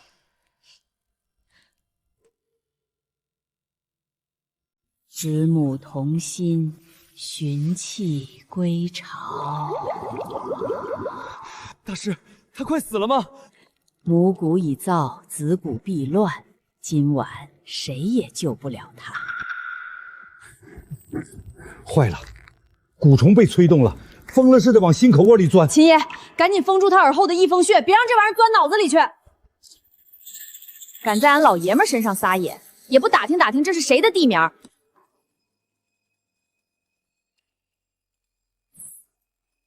给俺滚出来！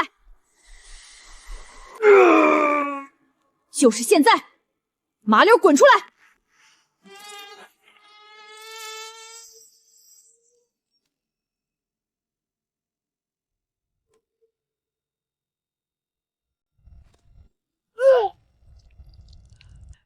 这不可能，我的母蛊竟然被直接拍死了！大师，怎么回事？周末死了没？败了，彻彻底底的败了。那边有高人会蛊法，专克我的蛊术。废物，全都是废物！命算是保住了，身上的蛊毒彻底散干净了。丫头，你刚才那一逼兜挺尿性啊，一般人整不了。秦爷，他啥前能醒？蛊毒除净了，剩下的就是外伤了。这小子命硬，福大命大，多亏有你这丫头拼了命护着，让他踏实睡一宿，明天一早指定能睁开眼。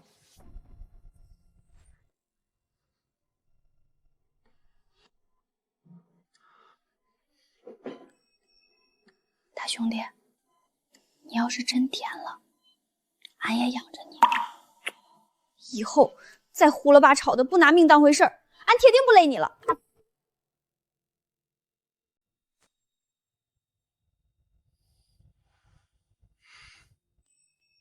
谁？哪个瘪犊子敢抢我老爷们儿？哎呀妈呀，大兄弟，你可算睁眼了！你要是再不醒，俺都打算回屯子里给你扎个纸人儿。啊呸，那个啥，给你整点补药去了。扎纸人儿，你就这么盼着我走？那是说啥呢？我这不是激动懵了吗？你现在身子咋样？身上还疼不疼？蛊毒轻了，我能感觉到。但二叔这次能请动苗疆古医，说明他已经彻底撕破脸，等不及要我的命了。少爷，你醒了，家族那边出事了。周文威已经在老宅召集了几个房头的长辈，说是要商量将您的继承权改由周耀接任。他倒是动作快。小毛，你得陪我回一趟老宅。只有拿到族长的认可，上了族谱，我才能名正言顺的拿回我父母的一切。妥，我跟你回去，我倒要瞅瞅那俩缺德东西还能整出啥幺蛾子来。敢算计我家老爷们儿，这次我指定把他们收拾的服服帖帖的，让他们连起来的机会都没有。周木，你居然没死，你这命可真是比茅坑里的石头还硬啊！这是周家老宅，列祖列宗安息之地，岂能让你带着一个外人去撒野？赶紧滚蛋！谁在这瞎逼逼呢？我瞅你这损声，跟俺屯子里那配种的黑猪一个味儿，又丑又能叫唤。你个没教养的泼皮！周耀，滚开！我要见爷爷。爷爷正跟长辈们商量怎么把你踢出周家呢。想进这扇门，除非你从我身上跨过去。阿莫，你醒了？哎呦，这可真是祖宗保佑啊！快来见过你爷爷。阿莫，你要进老宅，爷爷不拦你，但你不能把这个出身不明的丫头写进我周家族谱，这是规矩。啥出身不明啊？我可是地地道道长白山脚下的根正苗红、纯纯的实在人。丫头，但要想进我周家的门，做我周家的长孙媳妇，你得先过3道关。这第一关考的是识文断字，敬畏先祖。阿莫既然要娶你，你身为这种媳妇儿，若是连自家祖宗都认不齐，传出去岂不是让江南名流笑掉大牙？赵小姐，这是咱们周家传承1000年的转本宗谱，你的任务便是在这1天1夜之内，将其一字不落地临摹一遍。二叔，这宗谱足有数万字，即便是一个熟练的文章，想要在1天1夜内笔记工整的临摹完，也是几乎不可能的任务。这规矩定的是不是有些太过？爸，你这可太难为人家了，人家那是山沟里出来的，没准连毛笔油漆长啥样都没见过吧？哼，不就是抄个族谱吗？俺在屯子里犯错的时候也跟着苏爷抄过。赵小姐，拿稳了，这可是唯一古本，若是漏抄了一个名字，按家规可是要跪祠堂3天，乱棍打出大门的。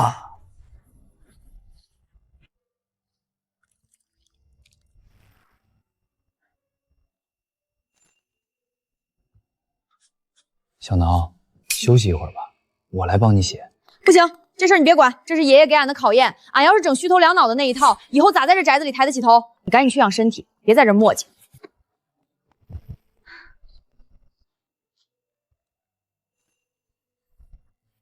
咦，这指缝咋糙乎乎的，像是刚被撕了啥似的？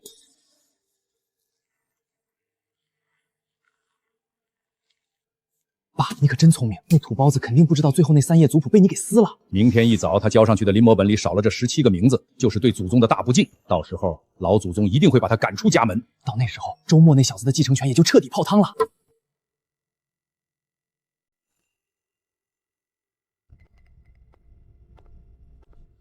老祖宗，让我先替您检查检查，免得这野丫头拿些鬼画符来脏了您的眼。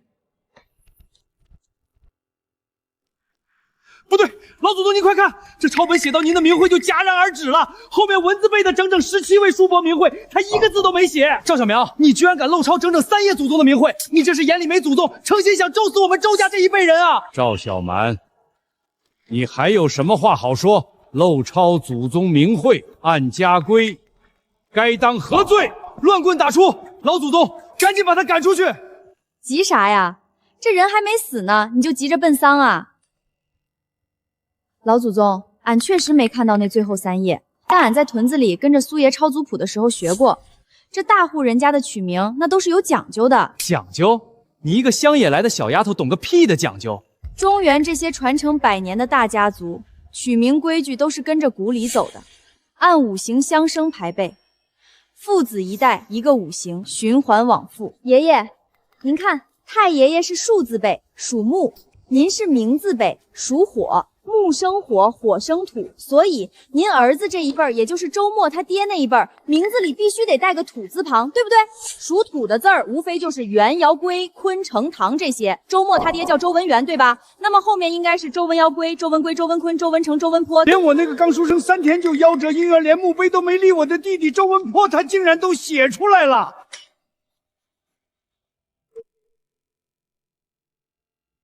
就算他记性好又怎么样？没抄就是没抄，规矩就是规矩。老祖宗他弄丢了族谱原件最后3页，这可是天大的事儿。谁告诉你是俺弄丢的？爷爷，这族谱是1000年孤本，纸质特殊。俺昨晚抄的时候就觉得不对劲，那最后3页的断口，一看就是被人故意撕下去的。你胡说，明明是你自己不小心弄坏了，想推卸责任。是不是胡说？试过就知道了。这玩意儿是俺用松烟和老陈醋熬出来的显痕剂，只要是纸纤维断裂的地方，抹上它，3秒钟就能显出原形。爷爷，您看这断痕毛糙纤维外翻，明显是被人暴力撕扯留下的。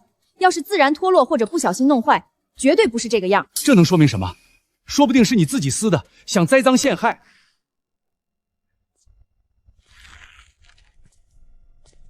二叔，你是在找这个吗？管家，你来说。回家主，小的让人收拾房间的时候，在二爷房间的纸篓里发现了这3页族谱，不敢随便处置。没错，正是最后那3页族谱，严丝合缝，一点都不差。老祖宗，这擅自损毁族谱，还是周家唯一的1000年孤本，按照家规，该是个啥罪名啊？混账东西！擅自损毁族谱孤本，陷害族亲！你是想让周家1000年基业毁在你手里吗？老祖宗饶命！我只是一时糊涂，我是怕这丫头来路不明，害了周家呀！闭嘴！来人啊，拖下去，家法伺候，剥夺周文辉父子所有家族之权，上家法！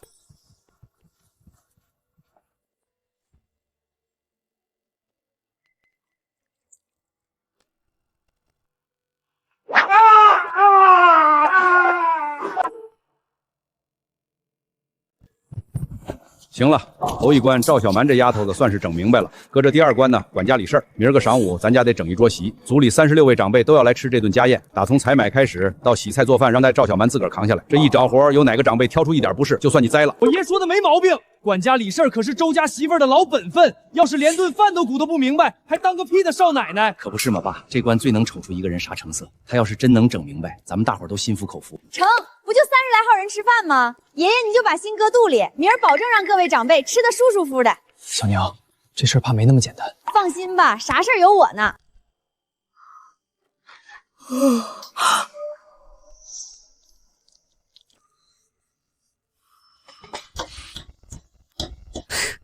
这帮玩意儿可真够损的。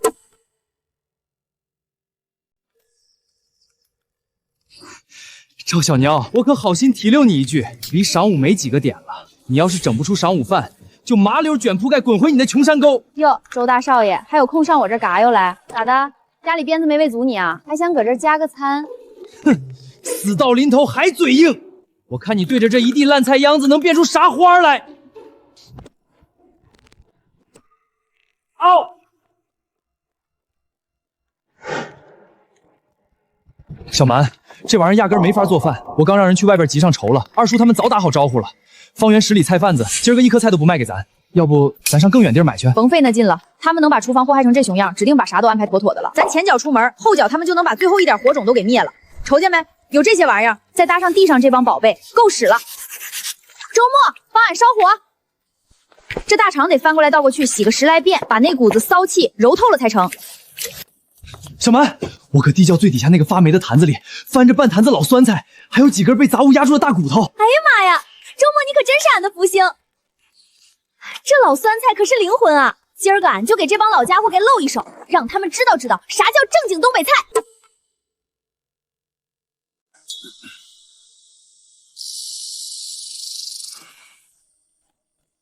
各位叔伯爷爷，瞧瞧，这就是咱周家未来的长孙媳妇儿。这都几点了？我看她是整不出菜，没脸见人悄悄溜了吧？阿莫那孩子也是，咋能让一个小丫头胡闹呢？我看还是赶紧给酒店摇个电话，叫几桌席面过来，别把长辈们饿坏了。开饭喽！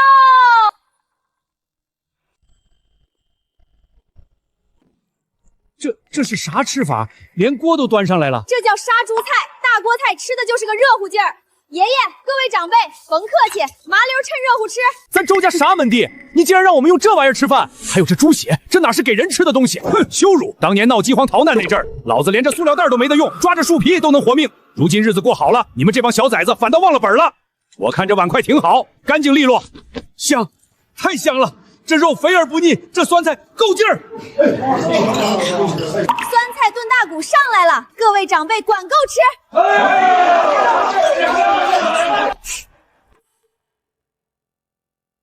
小鸟，这第2关你过得不仅精彩，更让我这把老骨头记起了当年的味道。管家，你说今天早上的厨房到底是怎么回事？老祖宗饶命！是二爷吩咐我把所有新鲜食材都运走，还故意打碎了厨具，说是要给那赵小姐一个教训，让她知难而退。好的很，周文辉，你不仅对晚辈心狠，竟然还敢拿族中长辈的家宴开玩笑。既然你们瞧不上这些猪血猪下手，那后院那桶新鲜猪血，这3天就归你们了。除了猪血，一口粮食都不许给他们。另外，现在就滚去修缮厨房，不把厨房恢复原样，不许睡觉。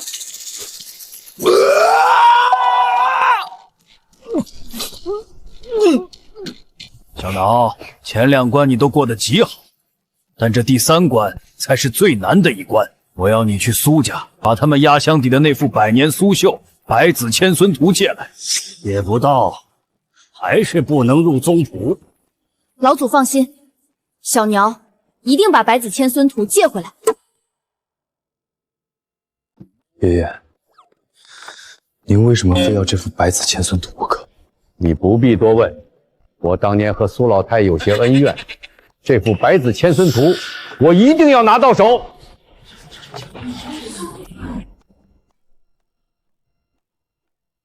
这老爷子咋跟头酿驴似的？爸，这回可真是老天爷开眼，老头子竟然让他去借《百子千孙图》，这下都不用咱们出手，他肯定通不过。那是自然，江南谁不知道苏老太和咱周老头子那是水火不容，更别提借的是人家苏家的传家之宝了。赵小囊这次是必输无疑。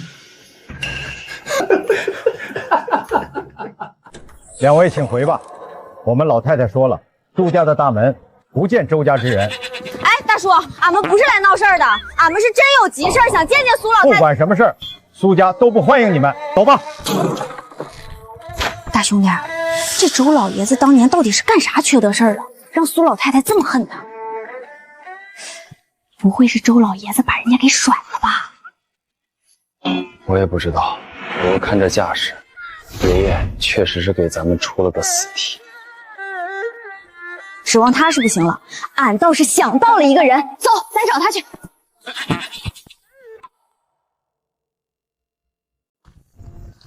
嫂子，你这是要干哈去啊？小囊，我要回苏州了，我跟你哥真的不合适。咋就不行呢？我哥虽说不爱言，我闷不愣登的，可对你那是实打实的上心，一点毛病挑不出来。小南，你知道吗？你哥他给我送礼物，卡片上只硬邦邦的签个大名，连句关心的话都没有。我受了委屈，躲在屋里哭，他能在那儿站足10分钟，可那张嘴就跟焊死了一样，一个字都憋不出来。我想要的是一个有感情的爱人，不是一个只会机械执行任务的机器人。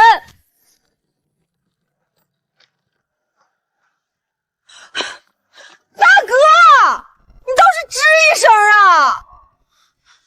别走！完犊子，就指望着你这闷葫芦嘴，俺嫂子这辈子都甭想回来了。我知道我确实不会哄女孩子，这是我从小培养的性格问题，我真的说不来。哎呀妈呀，这都啥年头了？你嘴笨不会唠嗑 ，AI 能帮你说呀。姑娘闹脾气要走，咋哄才能给人留住啊？第一步，先留住他的脚步，提议去你们有共同回忆的地方散步。第二步，聊他感兴趣的话题，让他感受到你在乎他的喜好。第三步，真诚道歉，承认自己不会表达，但心里全是他。照着念。这能行吗？不是咋能照行不行？麻溜点往高铁站追，等嫂子真上了车就全完犊子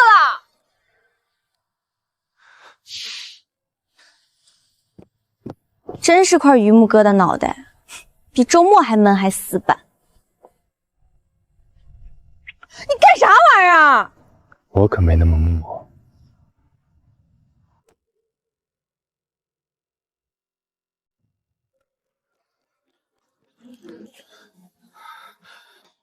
别走！又是这句，你走吧，别在我身上浪费时间了。我知道我嘴笨，不会说好听的，但我真的不想让你走。我们沿着湖边走一走，就10分钟，好不好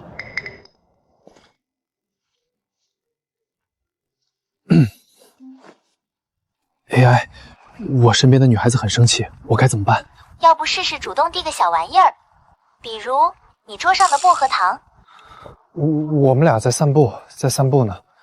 那可以停下来，认真看着他说：“刚才是我不好，说话没过脑子，你别往心里去。你要是还生气，骂我2句也行。”你骂我2句吧。你有病吧？他说我有病。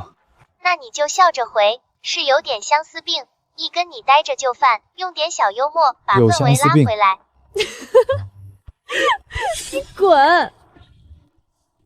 他让我滚怎么办？别真走，放慢脚步，跟在他旁边，小声说：“我要是滚了，谁给你拎包，给你买水啊？”我要是走了，谁给你拎包，给你买水啊？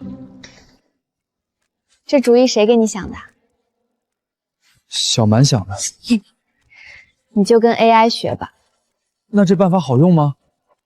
不好用。那怎么样才能好用？自己琢磨。爸，亲他！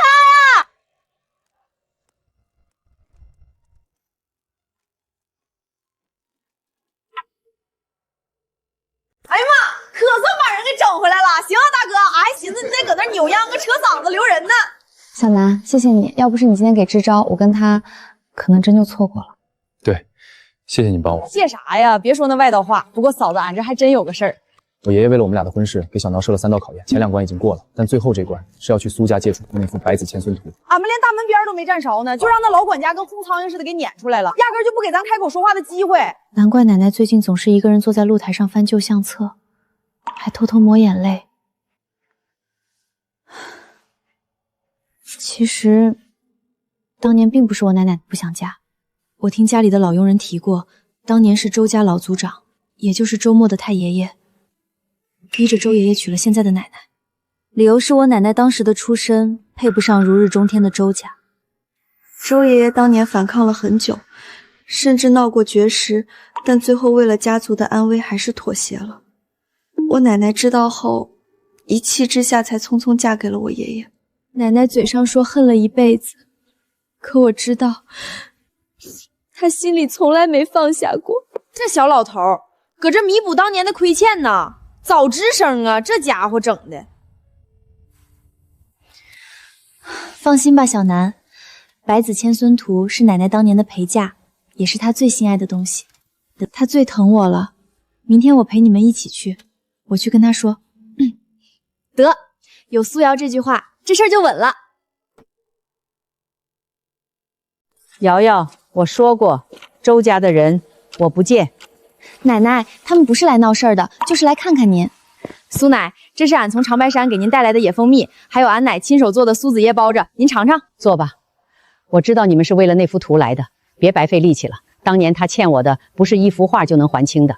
苏奶奶，您绣的这对鸳鸯真带劲，跟活的一样。俺奶也常跟俺说，这玩意儿认准了就是一辈子一双。一辈子一双，哪有那么多一辈子？这张照片还是他用第1个月的工资买的相机拍的。他说，等他当了组长，就8抬大轿娶我进门，让我天天吃海华饭。苏奶奶，他没有骗你，这些年他从来没有忘记过你。这是我在他书房暗格里找到的，共37封信，他写了30年，却一封都没敢寄出去。阿婉，今日槐花开了，我蒸了槐花饭，却再也没有人跟我抢着吃了。我爹拿苏家上下威胁我，我不能拿你的性命赌，对不起。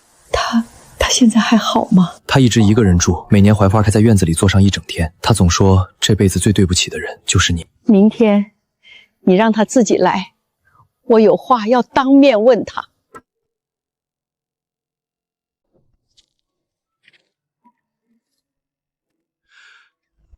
周老祖，里边请。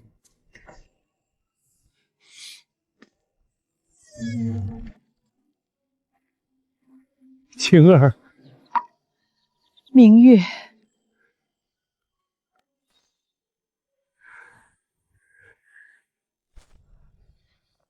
这是我当年准备在你18岁生日那天送给你的，这30年，我一直带在身上。晴儿，对不起，让你等了这么久。不怪你，我知道你有你的难处，都过去了。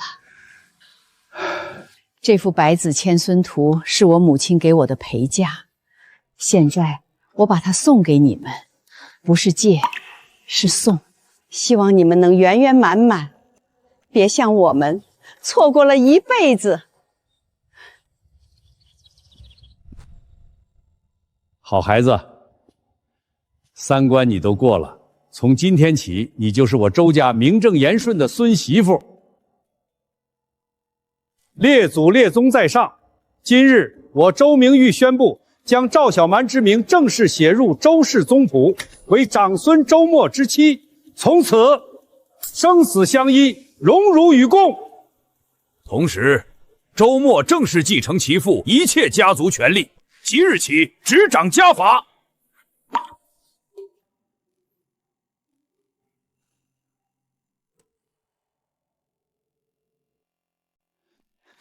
废物！你当初是怎么跟我保证的？说只要他们去借图，就准保会被苏老太乱棍打出来。现在倒好，老头子不仅跟苏老太和好了，还当众宣布周默的继承权利。爸，这能怪我吗？你当初不也说不用派人去盯着吗？谁能想到老头子跟那老太婆还有过一段啊？你还敢顶嘴？现在老头子把大权都交出去了，要是3天后的股东大会让周默当上董事长，咱们父子俩就彻底完了。爸，那我们现在怎么办？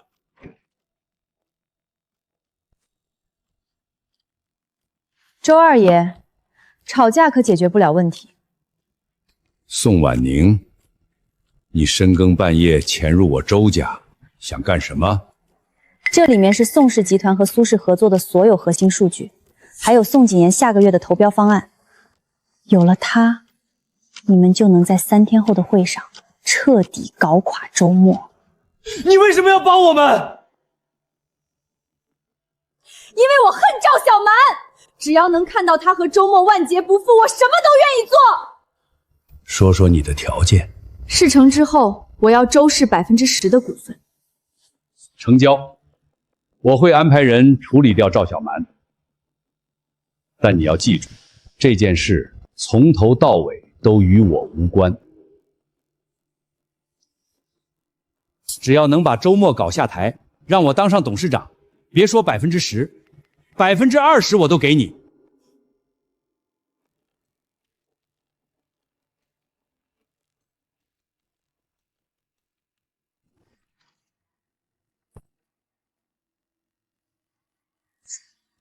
赵小蛮、周默，我一定要看着你们一无所有。至于周文辉这个老狐狸，若是想赖我的账，也没那么容易。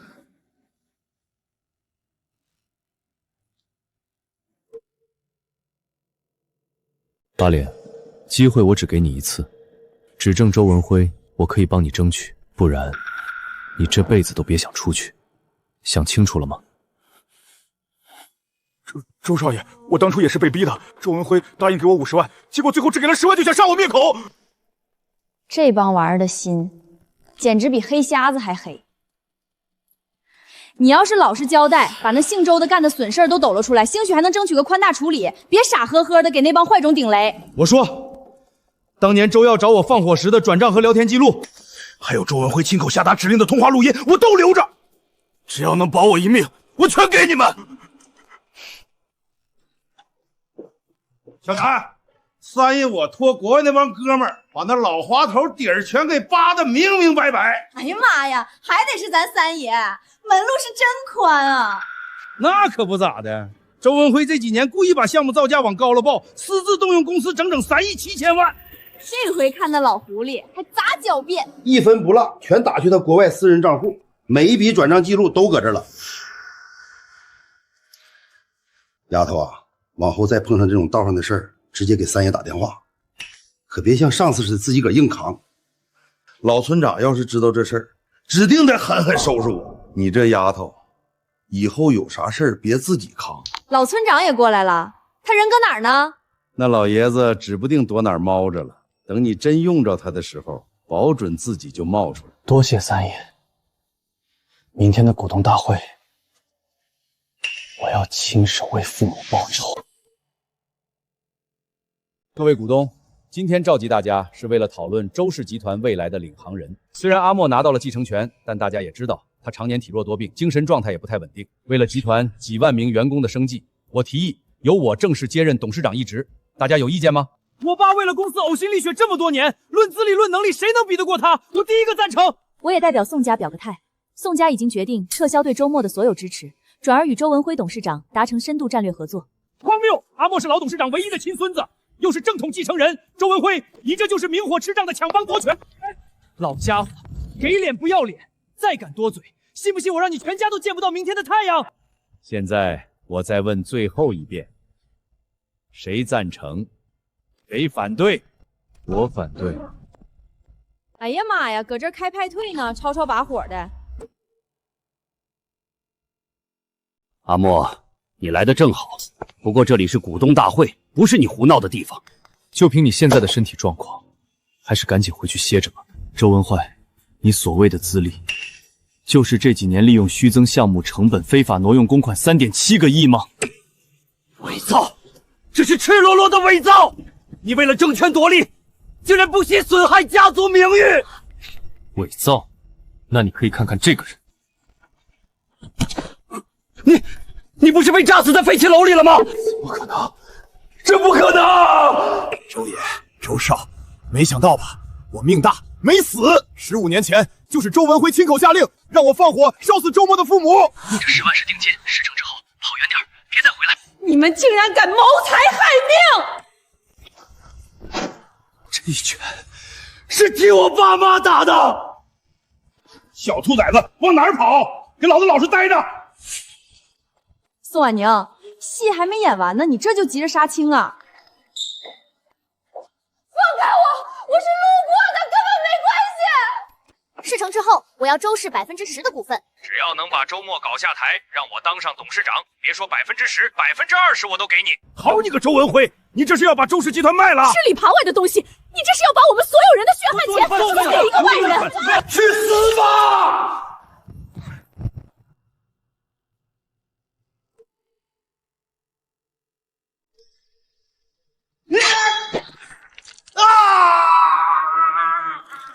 敢碰我男人，我瞅你纯属活腻歪了。跟我没关系，都是他，都是我爸主使的，是他让我去放火，是他让我去交易的，我什么都不知道，我都是被逼的。你这个孽子！宋婉宁，你可真是我们宋家养出来的好女儿啊！为了毁掉小蛮，你竟敢出卖宋家的核心数据，去跟周文辉这种货色做交易！妈，你救救我！我只是一时糊涂，我不想进去。妈，你帮我跟奶奶求求情。求情？他自己做的孽，谁来替宋家求情？妈，婉宁她毕竟还小，不懂事儿，能不能看在这么多年情分上，咱们私下解决？私下解决？他当初把宋家投标方案往外卖的时候，咋就没寻思过大家是一家人呢？真要是让周文辉那家伙算计成了，难不成还让我奶奶往后喝西北风过日子？爸，我知道错了，您救救我，我以后一定听您的话。宋家家法绝不姑息出卖家族之辈，外面人已经等着了，带走吧。不，你们不能这么对我！妈，我才是宋家的周小姐，周小姐，你不得好死！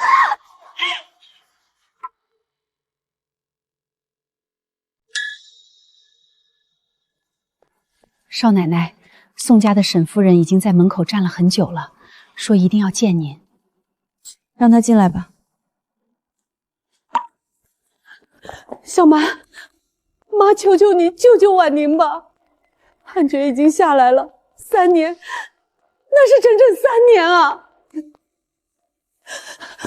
我养了她20年，一直把她当成亲生女儿对待。沈夫人，宋婉宁犯下的那些事儿，哪一件不是在出卖宋家的利益？她勾结外人，陷害亲族，这一切都是她罪有应得，谁也救不了她。小蛮，周家手眼通天，只要你肯网开一面，只要你肯，谁也救不了她。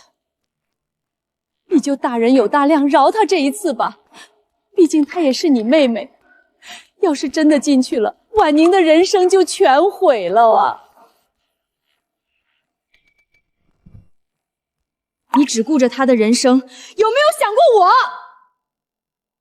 我被她欺负、被她陷害的时候，你在做什么？我差点丢掉性命的时候，你又在哪里？也对，她才是你的女儿，我只是个外来的。不，小蛮不是这样的，你也是我女儿。婉宁她只是从小被宠坏了，她做那些事都是出于嫉妒，你就不能看在母亲的份上原谅她这一次吗？原谅？在你心里，宋婉宁永远都是你的好女儿，我做什么都是错的。她害我是误会，我反击是我心狠。既然你这么偏心，那我们也没什么好说的了，你走吧。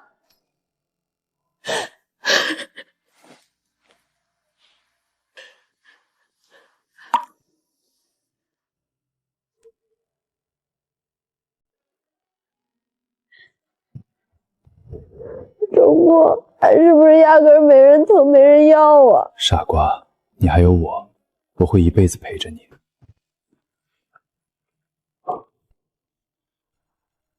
小毛，有些真相虽然残忍，但你必须知道，我让人查了当年宋家所谓的丢孩子事件，结果发现你根本不是被偷走的。当年是宋怀谦亲手把你扔在火车站的，他为了稳固在宋家的地位，更为了掩盖他在外面的私情，趁着沈岳父产后虚弱把你扔掉，然后把宋婉宁接了回来，谎称是他们的孩子，根本不是什么养女，她是宋怀谦的私生女。宋怀谦，合着所有糟心事全是他做出来。爸，你救救我！这里面不是人待的地方，我一天也待不下去了。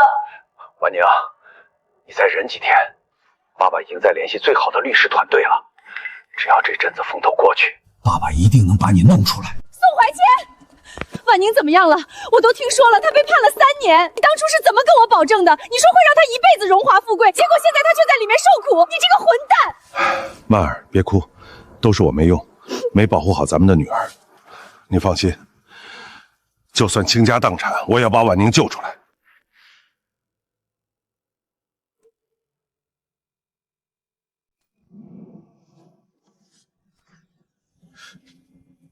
梅雨，你走路怎么没声音啊？吓我一跳。婉宁在里面怎么样了？你今天不是去见她了吗？老样子，还在闹脾气。公司突然有个紧急会议，我得马上赶过去。今晚上不用等我了，早点休息。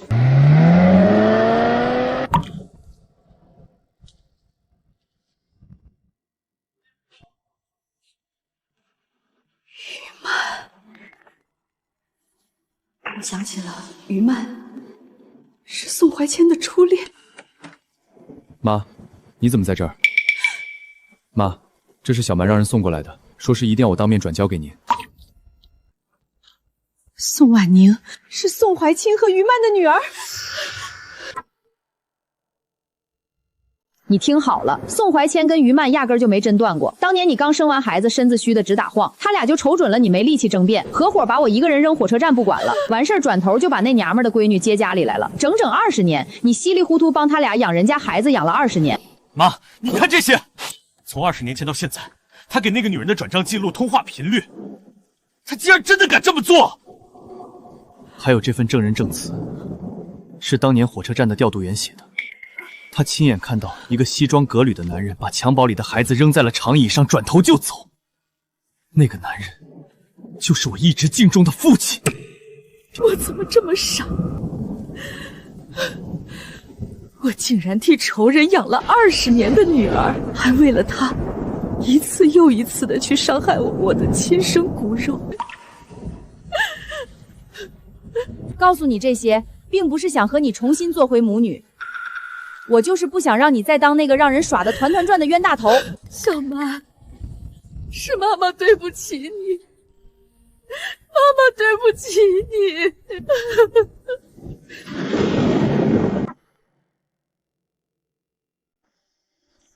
梅雨，你这不会是一晚上没睡吧？早跟你说了，公司那边有个大项目要开会，不用等我，我就直接在公司睡了。你是去找于曼睡了吧？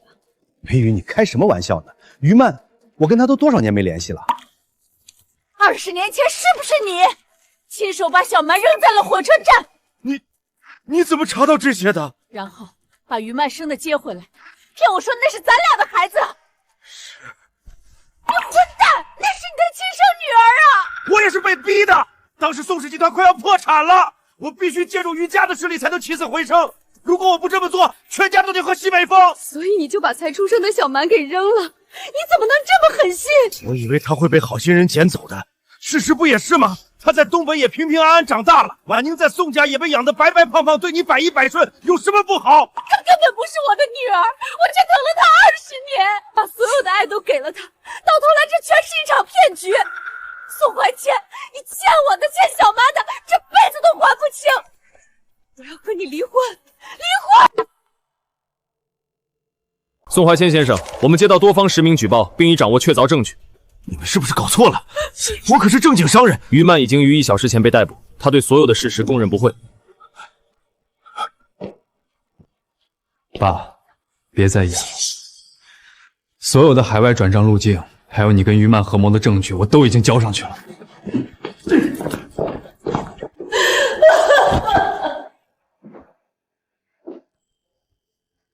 刚才收到消息，宋怀谦已经被带走了。于曼那天突然去探监，正好撞上宋夫人，是你安排好的吧？是，我让人把宋婉宁进去的消息透给于曼了，还算了下宋夫人探监的时间点。你啊，嘴上说得狠，到底还是心软了。你是想让宋夫人亲眼看清那个男人的真面目，让他彻底死心，对吧？算不上心软，我和他们从今天起已经两清了，以后的路我就想过我自己的日子，谁也不欠，谁也不找。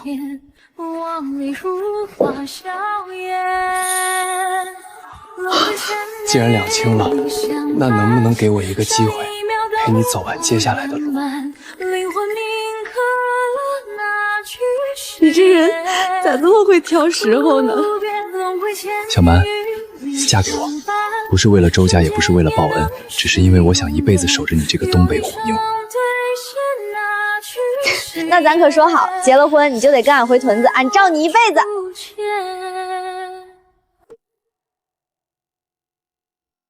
周末咱都商量好了，婚礼得回靠山屯去办，俺得让村长他们都看看俺娶回来的新郎官有多俊。好，都听你的。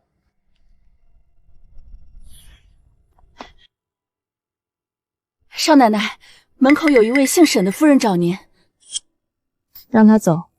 他说他有极其重要的事要跟您说，现在他就跪在门口，说您要是不见他，他就不肯起来。我去打发他。不用，我自己去。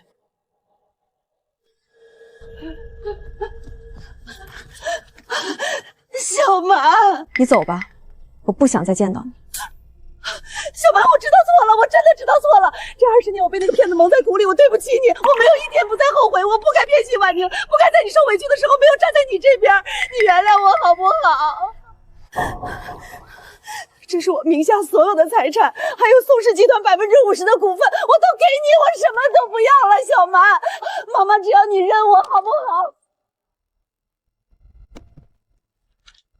我不需要。为什么？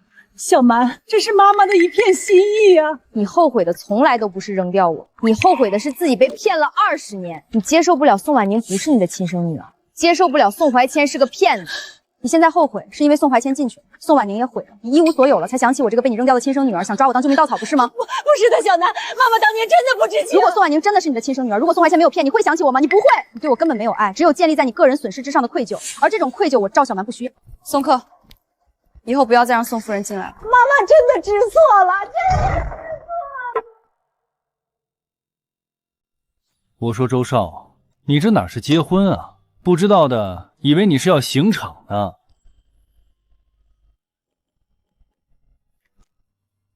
小蛮也真是奇思妙想，竟然提出要女方接亲男方这种招数，看把你给紧张的。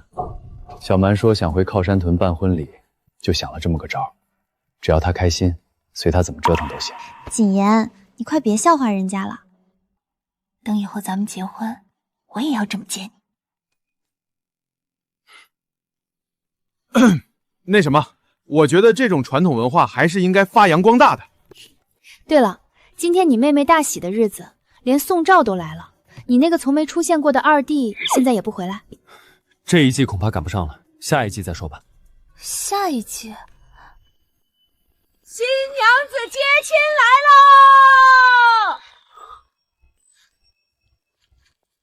周末，老娘来接亲了，麻溜收拾利索出来，跟俺回靠山屯当俺家的压寨夫君。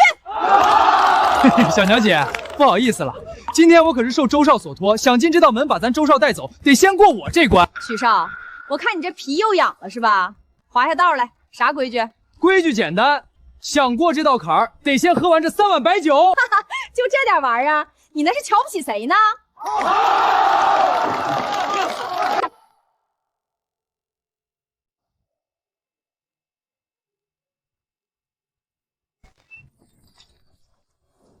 许少，这下能往里进不？小蛮姐，海量，您请。大兄弟，开门，俺接你回家过日子去。那不行，少奶奶想开门得先给红包。哎，咱不是为了保护少爷不被抢走吗？你咋要上红包了？你懂啥？这叫规矩。再说了，抢的是少爷，咱赚的是外快。哎呀，还跟我扯这些玩意儿。哼！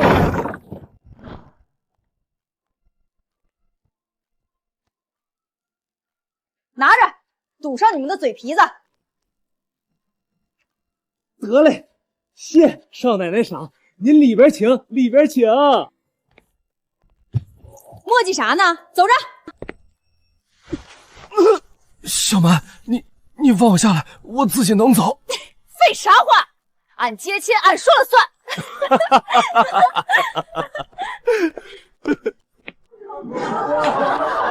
完了，这小子以后怕是要成妻管严了。妻管闲不好吗？我看这小蛮丫头疼他疼得很。出发，回靠山轮。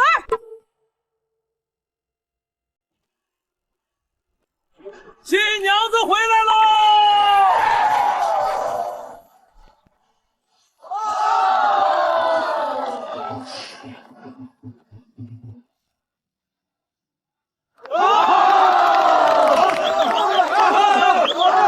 小娘，放我下来吧，这么多人看着呢。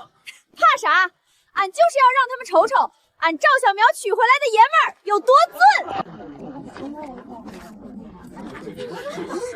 哎呀，这周家少爷长得跟画里走出来的似的，小白好福气啊！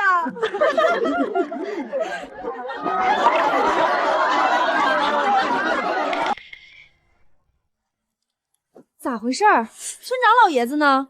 这及时眼瞅着快到了，他撩哪儿去了？小娘别急，你爷爷他呀。说要给你备一份大礼，一早就上山去了，8成是耽误在路上了。啥里能比俺大婚还重要？这老爷子关键时刻掉链子。小鸟，吉时快到了，这拜堂的事儿可不行耽误。要不咱们不等了，先开始？不等，没他在这堂俺不拜了。等他回来，俺非得把他那几根胡子全揪光不可。谁要揪老头子的胡子啊？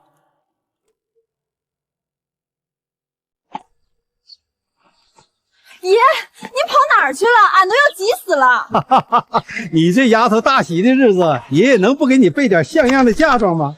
这是长白山300万亩的地契。小鸟，从今儿个起，这整座长白山就交给你来守了。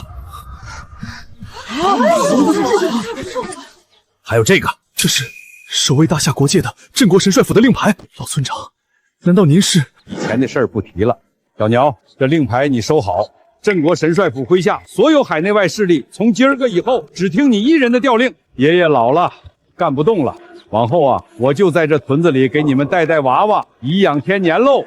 爷爷您没老，您还得教俺的孩子、俺的孙子打猎呢，不许说老。好，好，不说。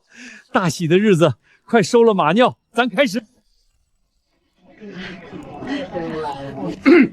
吉时已到，新人拜堂。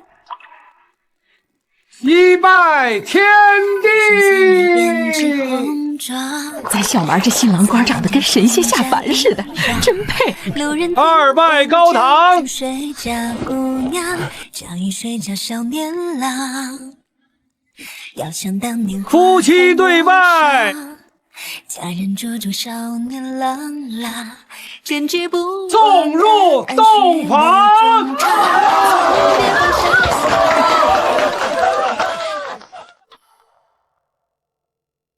哎呀，大兄弟，你往那边点，你压着俺头发了，疼疼疼！我没动啊，不是你刚才说冷让我靠过来的吗？咋这么费劲呢？忙活了半天，俺咋觉得这劲儿使不到一块儿去？这炕也太烫了，我觉得我屁股都要被烫熟了。那会儿俺是头一岁，俺哪知道咋整？我也是第一次。要不，咱们歇会儿。等等，俺有秘密武器，这是俺从村长爷那儿顺过来的。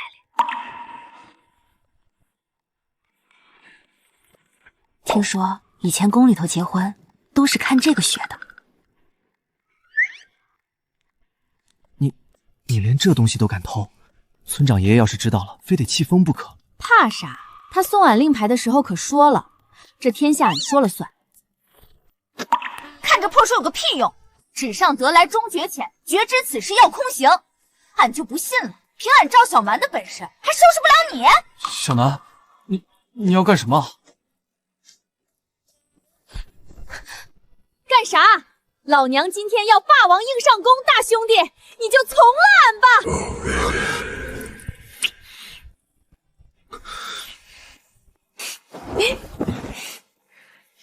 I know you need a friend, someone you can talk.